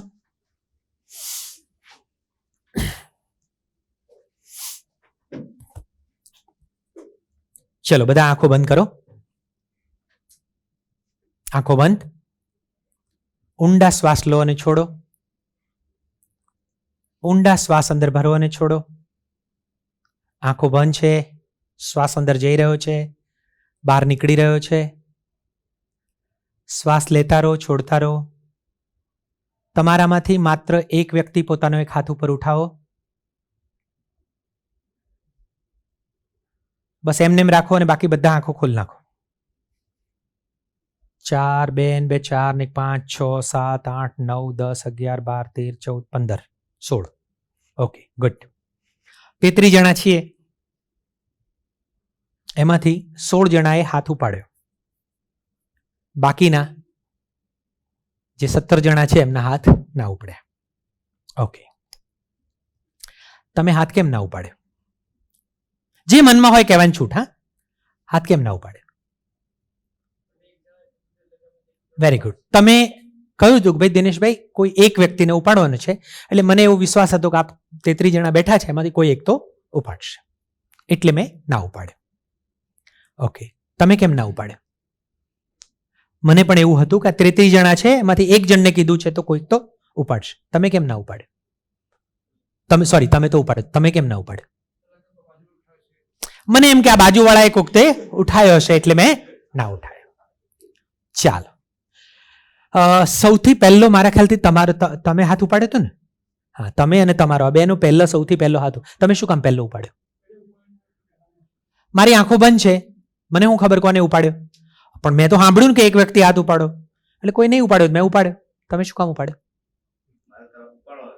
મારે ઉપાડવાનો છે. મેં સાંભળ્યું કે એક વ્યક્તિ, તો એક વ્યક્તિ હું છું ને મેં ઉપાડ્યો. અહીંથી હું બોલ્યો છું શું? એક જ શબ્દ. તમે પણ એ સાંભળ્યો છે, તમે પણ એ સાંભળ્યો છે. અહીંયાથી પણ કોઈકનો ઉપડ્યો તો, તમારો બી ઉપડ્યો તો. બેન તમે પણ ઉપાડ્યો તો. તમે કેમ ઉપાડ્યો? હું ઉપાડું, હું એક વ્યક્તિ છું, મેં ઉપાડ્યો. હે ને? શબ્દો અહીંથી જે નીકળ્યા એ તમારા કાને એ જ આવ્યા, તમારા કાને એ જ આવ્યા, તમારા કાને પણ એ જ આવ્યા, તમારા કાને એ જ આવ્યા ને.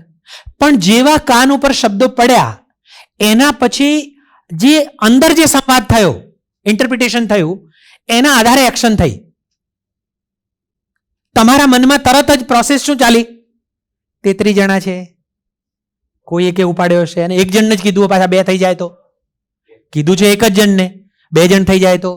એટલે એ બધું કર્યા પછી તમે એવો નિર્ણય લીધો કે કોક ઉપાડશે. એ જ શબ્દો તમારા કાને પણ આવ્યા, તરત જ તમારી અંદર ઇન્ટરપ્રિટેશન થયું, આંખ ક્યાં ખુલી છે, કોણ ઉપાડશે, મને ક્યાં ખબર, હું તો એક છું, મારે કરવું જોઈએ. ધ્યાન જાય છે, ધ્યાન જાય છે. દોસ્તો, આ બહુ જ મોટી વસ્તુ છે, અને આ તમે તમારી જાતમાં એનાલિસિસ કરજો.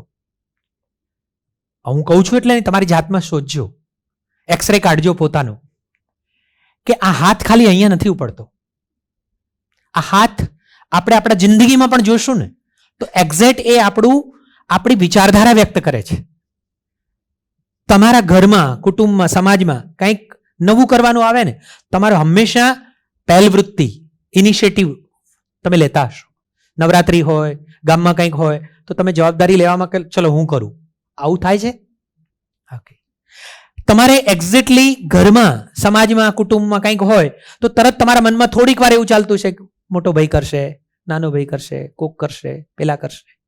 આવું થતું હશે. તમે તમારી અંદર જોજો, તરત જ તમારું ધ્યાન કોક કરશે એની ઉપર જતું રહેતું હશે. સેલ્ફની ઘણા એવું હશે, આમ મનમાં ઉપાડું ના ઉપાડું આવું ચાલતું હશે. એક્ઝેક્ટલી એ લોકો પોતાના જાતમાં જોજો. ઘણી વખત તમને એવું હોય, બોલું ના બોલું, બોલું ના બોલું, એટલામાં ટાઈમ પૂરો થઈ ગયો, નિર્ણય ના લઈ શકે. આ રિફ્લેક્શન છે આપણું, આપણી બિહેવિયર સિસ્ટમનું, હે ને. એનો મતલબ એમ થયો કે કેટલાક લોકો, 2 પ્રકારના લોકો છે. કેટલાક સેલ્ફ ઇનિશિયેટર છે અને કેટલાક સેલ્ફ ઇનિશિયેટિવ નથી લેતા. ક્યાંક એવું પડ્યું છે કે આઈ એમ નોટ રિસ્પોન્સિબલ, અને આઈ એમ નોટ રિસ્પોન્સિબલમાં ક્યાંક ને ક્યાંક માલિકીપણાનો ભાવ, પોતાની જાત સાથેનો જ, બીજાની સાથે છોડો, હે ને, જાત સાથેનું જે એટેચમેન્ટ છે એમાં પણ ક્યાંક. એટલે દરેક બાબતમાં મારો ભાઈ કરશે, પપ્પા કરશે, મમ્મી કરશે, એ તો એમની જવાબદારી છે, એ તો કારીગર કરશે, આ વસ્તુ આઈ એમ નોટ રિસ્પોન્સિબલ, કોઈક કરશે, એવું ઇન્ટરપ્રિટેશન નીકળે અને ત્યાં ટાઈમ જતો રહ્યો. જ્યારે કેટલાક લોકો તરત જ એ મિકેનિઝમથી ઓપરેટ થતા હોય કે આઈ એમ રિસ્પોન્સિબલ, પરિસ્થિતિ, પ્રોબ્લેમ ગમે ત્યાં હોય, હું જવાબદાર છું, મારે કંઈક કરવું જોઈએ. એટલે તરત જ પોતાની એક્શન ઉપર વિચારે કે મારે શું કરવું જોઈએ, હે ને. કારણ કે પોતાની જિંદગીને પ્રેમ કરતા હોય, પોતે આગળ વધવા માંગતા હોય, પોતે ક્યાંક પોતાનું લક્ષ્ય લઈને કરતા હોય. તો આઈ એમ રિસ્પોન્સિબલનો ભાવ, હે ને, હું જવાબદાર છું.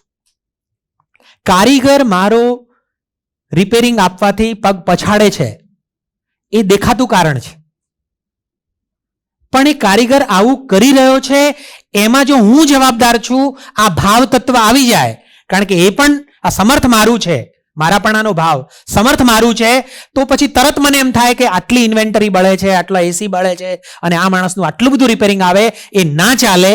હું એમાં શું કરી શકું એના માટે એની જગ્યા ઉપર જઈશ, એના કારણ શોધીશ, એની જોડે નાતો સ્થાપિત, અને એવું લક્ષ્ય બનાવીશ કે આવનારા 3 મહિનામાં એનું 12 રિપેરિંગ છે એના બદલે 4 લાઈન મૂકી દઈશ. કારણ કે એમાં હું એની જવાબદારી નથી જોતો, મારી જવાબદારી શોધું છું. જ્યારે જેની આ પહેલ વૃત્તિવાળી મારાપણાનો ભાવમાં ક્યાંક હજુ કચાશ હોય ને, એ એમ છે કે તો એકવાર કીધું ને એટલે કરશે, તો એને ધ્યાન તો દોર્યું, હવે એને નહીં ખબર પડતી, 3 વખત તો કીધું, એના ધ્યાન આપવું પડે, બધું મારે જ કરવાનું, મારી જ જવાબદારી હવે. આ તરત આવે. આ બેમાં આટલો ફરક આવે. દોસ્તો, જેને એક્સરેમાં દાગ નીકળ્યો હોય એ પોતાના ઉપર કામ કરજો. ટાટામાં એક વખત હું ટ્રેનિંગમાં ગયો, હમણાં ઓડિશાની જ વાત છે, હમણાં લગભગ 6-1 મહિના પહેલાની જ વાત, 6-8 મહિના થયા હશે. એમાં બધી વાત કરતા હતા, પછી જમવાની રિસેસ પડી, 25 જણાની ટ્રેનિંગ, ને એમાં એક્સરેની વાત કરી હતી, આ આંગળી ઊંચી કરવાની વાત કરી હતી, કે સેલ્ફ ઇનિશિએટર કેવી રીતે બનવાનું. એમાં પછી જમવાની રિસેસ પડી એટલે ત્યાં હોટલમાં જ અમારી પ્રોગ્રામ, ને ત્યાં ખૂણામાં મોટો હોલ હતો, ત્યાં જમવાનું હતું, એટલે બધા સૂપ ને એવું બધું પીન ટેબલો ઉપર કોઈએ મૂક્યા, પછી લાઈન લાગેલી. એમાં હું પણ લાઈનમાં જોડાયો અને ડીશ લઈને જતો. મારી આગળ એક બેન એ ડીશ લઈને જતી હતી, એટલે પહેલાથી વસ્તુ લીધી, કચુંબર લીધું ને કાકડીને લીધું, ને પછી આગળ એમ કરતા કરતા થોડાક આગળ ગયા એટલે બેન નીચે 2 પાપડ પડી ગયા હતા, અને એક પાપડ છે એમાં આગળ જે ગયા એના પગ પડ્યા છે એટલે ચૂરો ચૂરો થઈ ગયો હતો, અને એક પાપડ હજુ એના ઉપર કોઈનો પગ પડ્યો નહોતો. એટલે બેને શું કર્યું કે બેન વાંકી વળીને પાપડ જે આખો હતો એને પેલી બાજુ પાછળ સાઈડમાં મૂકી દીધો, અને પેલું હતું એને જરા સાઈડમાં કરી દીધું. એટલે મારું ધ્યાન ગયું, હું કંઈ બોલ્યો નહીં. પછી આગળ ગયા, આખી ડીશ લઈ લીધી, એટલે એક ટેબલ, બધા જુદા જુદા રાઉન્ડ ટેબલમાં લોકો બેઠા હતા, એટલે ત્યાં ખૂણા પર ત્યાં શું કર્યું, આગળના લોકો કેટલાક સૂપ પીને પછી એ સૂપના જે કટોરા છે એ 3 જણાએ ત્યાં મૂકી રાખે છે. હાલાકી ડસ્ટબિન ત્યાં જ હતું, મોટાભાગના લોકો પણ 3 જણાએ એમને મૂકીને જતા રહ્યા. એટલે બેને ત્યાં ડીશ મૂકી, અને ડીશ મૂકીને એ 3 કટોરા હતા એ ઉઠાવીને પેલામાં મૂક્યા. એટલે મારું ધ્યાન ગયું, એટલે હું બી એની જોડે ડીશ લઈને બેસી ગયો. પછી બેઠા એટલે મેં પૂછ્યું, બેન તમારું નામ શું? કે સાહેબ, મેં કીધું કેટલા ટાઈમથી છો? મને કે સાહેબ હજુ નવી આવી છું, મને 3 જ મહિના થયા નોકરીમાં. ઓહ, બહુ સરસ. મેં બોલા, બેન એક વસ્તુ મને ખ્યાલ આવી કે તમારી આગળની લાઈફ, હજુ તો તમારી કારકિર્દી શરૂ થતી છે જિંદગીની, હે ને, તમારી આગળની લાઈફ બહુ સુંદર જશે. મને કે સાહેબ એવું તમે કેવી રીતે કહો? મેં કીધું, બેન મેં તમારું જે ઓબ્ઝર્વેશન કર્યું, એક નાનકડા તમારા વર્તનથી મને ખ્યાલ આવ્યો કે તમારી લાઈફ આગળ જતા બહુ સુંદર જશે. મને કે કેમ સાહેબ? મેં કીધું, મેં ઓબ્ઝર્વ કર્યું કે તમે હમણાં પેલા પાપડ નીચે પડ્યા હતા એ ઉઠાવીને આમ પાછળ મૂક્યા, પેલા નીચે આમ કર્યા. આ સૂપ તમારી જવાબદારી નથી, તો પેલા વેઇટરને કહો તો સૂપ પેલા મૂકી દે, પણ તમે આ જવાબદારી લીધી, એટલે મને લાગે છે કે ક્યાંક તમારી અંદર. મને સાહેબ સાચી વાત કરું, હું આવી નથી. આ પહેલી વખત આજે થઈ રહ્યું છે કે આજે તમે કહ્યું હતું કે એક્સરે કાઢજો, અને આજે પેલો આંગળી ઊંચી કરવાની કહી હતી, એમાં મારી આંગળી ઊંચી નહોતી થઈ. એટલે તમે જે એનું વિશ્લેષણ કર્યું ત્યારે મારા પોતાનામાં એક્સરે નીકળ્યો કે બિલકુલ તમારી વાત સાચી છે, હું આવું જ કરું છું. ઘરમાં કશુંક પણ કરવાનું આવે ને એટલે હું જવાબદારી નથી લેતી, હું તરત જ એમ કહું કે મારી મોટી બહેન કરશે, મારો ભાઈ કરશે, આ કરશે, હું તો કામ કરું છું, નોકરી કરું છું, મારે આ છે, ભણવાનું છે. આઈ એમ રિસ્પોન્સિબલનો મારો ભાવ જ નહોતો, પણ મને ખબર પડી કે આ ઘર મારું છે, જેટલો અધિકાર મારા ભાઈનો છે એટલો મારો છે, જેટલી જવાબદારી મારા ભાઈની ને બહેનની છે એટલી જ મારી છે. એનું જે સુખ પેદા કરવું હોય તો મારે પણ મારી જવાબદારી નિભાવવી પડે.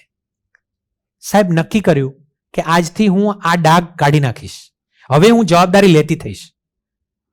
અને સાહેબ મોકો મળ્યો, આ પહેલો જ તમે જોઈ ગયા એટલે આ તમારું ધ્યાન ગયું. બાકી ઓલરેડી મને કોઈક અનાજના ઉપર પગ મૂકે ને તો મને બહુ જ ગુસ્સો આવે, કારણ કે અન્ન દેવો ભવ, હે ને. અને આ પાપડ ઉપર લોકો આવી રીતે ચાલીને ગયા, જો સાહેબ આ ટ્રેનિંગ ના હોત ને તો હું બરાડી હોત કે આ કોને આ પાપડ ઉપર પગ મૂક્યા ખબર નહીં પડતી, આ કોને આ કટોરા મૂક્યા અહીં લઈ લો ખબર નથી પડતી. આવો મારો સ્વભાવ છે.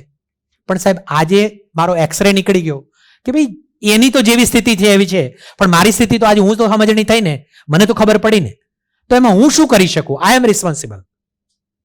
એટલે સાહેબ મને એમ લાગ્યું કે હું જવાબદારી લેતી થઉં. ખાલી બરાડા પાડવાથી તો આપણું રેડિએટર ગરમ થાય છે, એનાથી તો સામે તો કઈ ફરક પડવાનો નથી. સાંભળી લેશે, કોઈ એવું હશે તો સામે જવાબ આપશે, બાકી શું?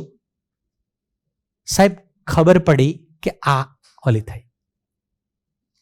હવે તમે વિચાર કરો કે એ બેન ઘરે જઈને આ જવાબદારી લેતી થશે, આઈ એમ રિસ્પોન્સિબલના ભાવમાં જીવશે, તો ઘરમાં એની વેલ્યુ વધશે કે ઘટશે? સંબંધોનું બાઉન્ડિંગ વધશે કે ઘટશે? રિસ્પેક્ટ એકબીજાનું વધશે. અને એની ખુશી કોને મળશે? પોતાને જ મળશે. તમે જ્યારે આવી નાની નાની જવાબદારીઓમાં લીડરશિપ, સેલ્ફ લીડરશિપ લેતા થાઓ કે આઈ એમ રિસ્પોન્સિબલ, પરિસ્થિતિ આ લોકો થૂંકે છે ને અહીંયા બગાડે છે, એના માટે ક્યાંક ને ક્યાંક હું જવાબદાર છું, કારણ કે જોયું, એનાથી દિલમાં દુખ્યું, પણ મેં આગળ એક્શન ના લીધી, એ તો કોક કરશે. આઈ એમ રિસ્પોન્સિબલ, હું શું કરી શકું? એ હદ સુધી જ્યારે માણસ જાય તો એમાંથી પોતે પોતાનું સુખ શોધી શકે છે. હે ને? કારણ કે કર્મયોગ એટલે શું? ગીતામાં કર્મયોગની વાત બહુ કરવામાં આવી છે. કર્મયોગ, અને ગીતાનું વાક્ય પણ છે, યોગઃ કર્મશુ કૌશલમ.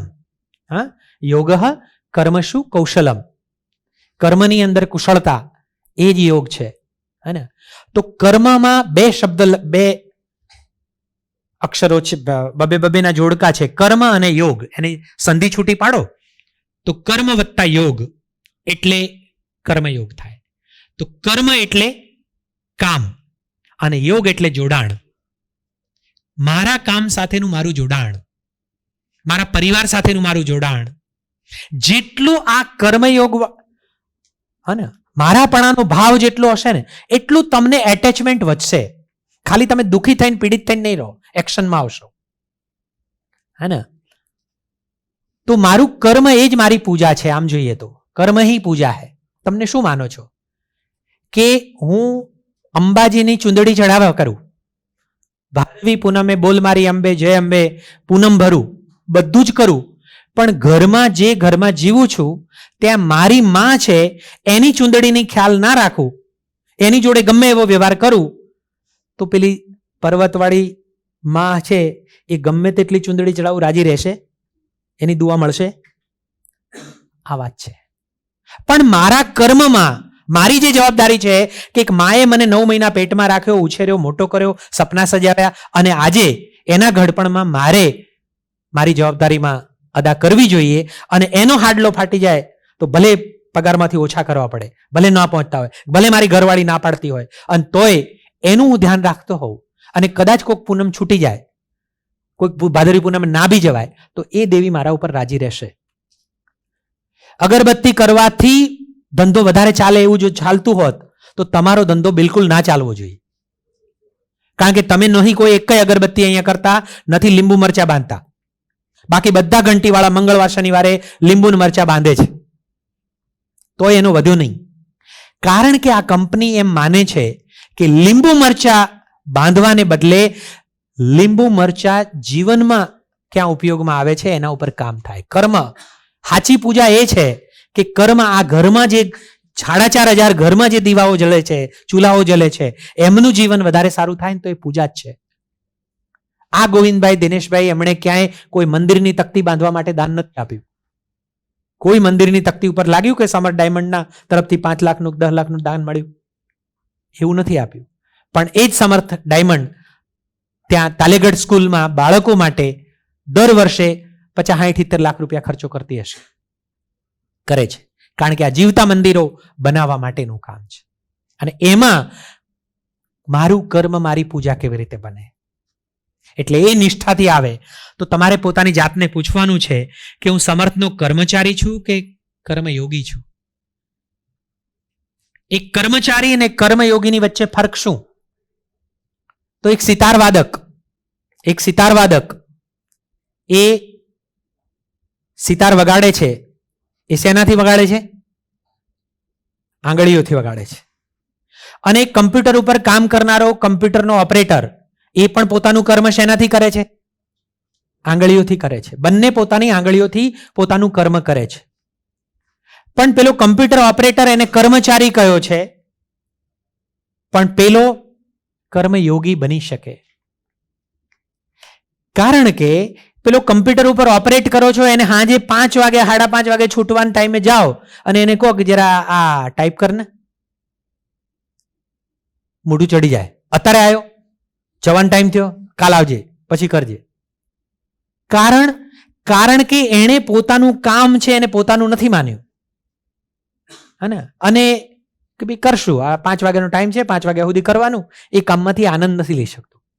પેલા સિતારવાદક છે એને તમે મળો છો કે ભાઈ અમારા ગામમાં એક ડાયરો છે, પ્રોગ્રામ છે, અને એમાં જરા જે ભાઈને બોલાયો તો એ આવવાનો નથી, અને આજે જ ખબર પડી કે એને પ્રોગ્રામ કેન્સલ થયો, એના ઘરે કોઈ ગુજરી ગયું છે અને અમારો ડાયરોમાં બધા ભેગા થઈને રહેવાના છે, તો તું આવીશ? હું મળશે એ નક્કી નથી, કેટલા આલશો એ ખબર નથી, આવશે કે નહીં આવે? આવશે. રાત્રે 12 વાગ્યા સુધી પોતાની કલા દેખાડશે, 1 વાગશે, પણ એને એમ નહીં થાય કે જો સામે લોકો મજામાં હશે તો 1 કલાક વધારે આપીને પણ એ પોતાની કળાનું કામ. કેમ? કારણ કે પોતાના કામમાંથી એ આનંદ લે છે. જ્યારે પોતે પેલો છે ને કામને બોજ ગણે છે, વેટ ગણે છે. તો કર્મચારીમાંથી કર્મયોગી કેવી રીતે બની શકો? કર્મચારીઓ તો બધા 4,500 છે, પણ એમાંથી કર્મયોગીઓ કેટલાક જ હશે કે જે પોતાને મારી કંપની છે, મારા 15 જણા કારીગરો છે, એને કશું ના થાય, હું બેઠો છું, એ કેમ આગળ વધે એની જવાબદારી મારી છે. તો તમે સાચા અર્થમાં કર્મયોગી છો.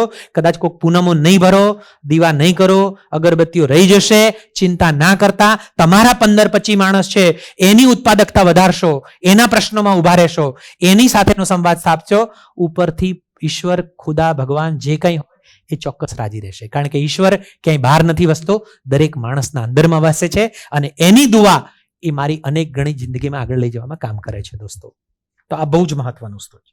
પહોંચે છે. એવું જ મશીન સાથે છે. મશીન સાથે કામ કરો, એમાં ઇન્વેન્ટરી, મશીનની મરામત, માલ સ્ટોકનું વિશ્લેષણ, એસઓપી અને નિયમનું પાલન, આ બધું જેટલું વધારે સારી રીતે ક્યાં ક્યાં શું છે, ક્યાં મરામતની જરૂરત છે, ઇન્વેન્ટરીની સાયકલ કેવી રીતે ચાલે છે, માલ સ્ટોકનું વિશ્લેષણ તમે એનાલિસિસ કરો, કોણ વધારે રાખે છે, કોણ ઓછું, બધું જ. અને એસઓપી નિયમ પ્રમાણે તો મશીન સાથે પણ માણસ ધારે તો એક મેનેજર સારી રીતે કામ લઈ શકે. હે ને? તો જીવનનો રોલ અને ગોલ સ્પષ્ટ હશે તો ઘણા બધા ફાયદાઓ મળશે. હે? હા, બિલકુલ. તો સ્વસ્થ શરીર, સ્વસ્થ મન, ગાઢ અને પર્યાપ્ત ઊંઘ, દરેક સાથેના સારા સંબંધો, કાર્યક્ષેત્રના દબાણોથી મુક્તિ, લાંબુ જીવન, આ બધા જ ઇનડાયરેક્ટલી ફાયદા તમે જુઓ તો જે લોકો મારાપણાના ભાવ તરીકે આ ધરતી ઉપર જીવે છે કે આ મારી કંપની છે, મારી ધરતી છે, મારું શરીર છે, મારો પરિવાર છે, મારો સમાજ છે, જેટલો મારાપણા દાયરો એટલા આઈ એમ રિસ્પોન્સિબલ બનશે. ને આઈ એમ રિસ્પોન્સિબલ જેટલા લોકો જીવતા હશે, તમે જોજો એની શારીરિક તંદુરસ્તી, એનું માનસિક સ્વાસ્થ્ય, એને ઊંઘવાના પ્રશ્નો છે નહીવત હશે, બધાની સાથે એને સારો મનમેળ હશે. કારણ કે છાપ જ એક માણસ છોડીને એવી જાય. નાના મોટા તણાવો, દબાણો હોય તો એમાંથી એ મુક્ત રહેતો હોય, અને સરવાળે આયુષ છે 2-5 વર્ષ વધે, એનાથી બીજું ઘણો બધો ફાયદો થાય. તો અહીંયા મને લાગે છે કે આપણે ભોજનના વિરામ માટે અટકીએ છીએ. બરાબર જઈ રહ્યું છે આપણું? કંઈક મળે છે એવું કે નથી મળતું? આ કામમાં આવશે? મારી ખાલી એટલી જ વિનંતી છે કે આ 33 જણા આ જે વાત આજે થાય છે એને એમાંથી 2-4 વાતો પણ એને એક્શનમાં લે. કારણ કે સારું લાગવું એ જુદી વસ્તુ છે, સારું લાગવું એ જુદી વસ્તુ છે, અને જે સારું લાગે છે એ મારા ઉપયોગમાં આવવું, ઉપયોગમાં લેવું એ જુદી વસ્તુ છે. ખાલી સાંભળો ને મજા આવે, તાળીઓ પાડો, એનાથી કોઈ ફરક મોટો નહીં પડે. ફરક ત્યારે પડશે કે એ હવે આ કર્મયોગ જીવવામાં કેવી રીતે આવે, આ આંગળી ઊંચી નથી થતી ને હવે થવાની કેવી રીતે શરૂ થાય. હું મારા 15 જણાનું મેનેજર છું, એ મેનેજરની હું એનો માલિક જ છું, એની જવાબદારી હું લેતો કેવી રીતે થવું, એની પ્રોડક્ટિવિટી કેવી રીતે વધારવા માટે મારું લક્ષ્ય બનાવું. આવા નાના નાના બાબતો ઉપર મારું કામ શરૂ થયું, અને સમજો આ 33 જણાએ એના ઉપર યાત્રા આરંભ કરી દીધી, તો કામની વાત છે. બાકી તો વાહવાહી હું અત્યારે હાલ એના બદલે 2 સારા ગીતો ગાઉં ને 2 સારા વિડીયો બતાવું તો એ ટાઈમ જતો રહે, 1 વાગી જાય, મજા આવી જાય. પણ એનાથી કોઈ તમે તાળીઓ પાડો ખુશ થાઓ, એનાથી જિંદગીમાં ક્યાં કામ આવ્યું? આમાંની કોઈક વાત છે એ જો તમારી પોપઅપ થઈ જાય અને એ ઉપયોગમાં આવી જાય તો મને લાગે છે કે આપણું આજની મહેનત છે એડે નહીં જાય એવો મને પૂરો ભરોસો છે. આપણે 40 મિનિટનો બ્રેક છે, 40 મિનિટ પછી ફરીથી મળીએ. Thank you very much.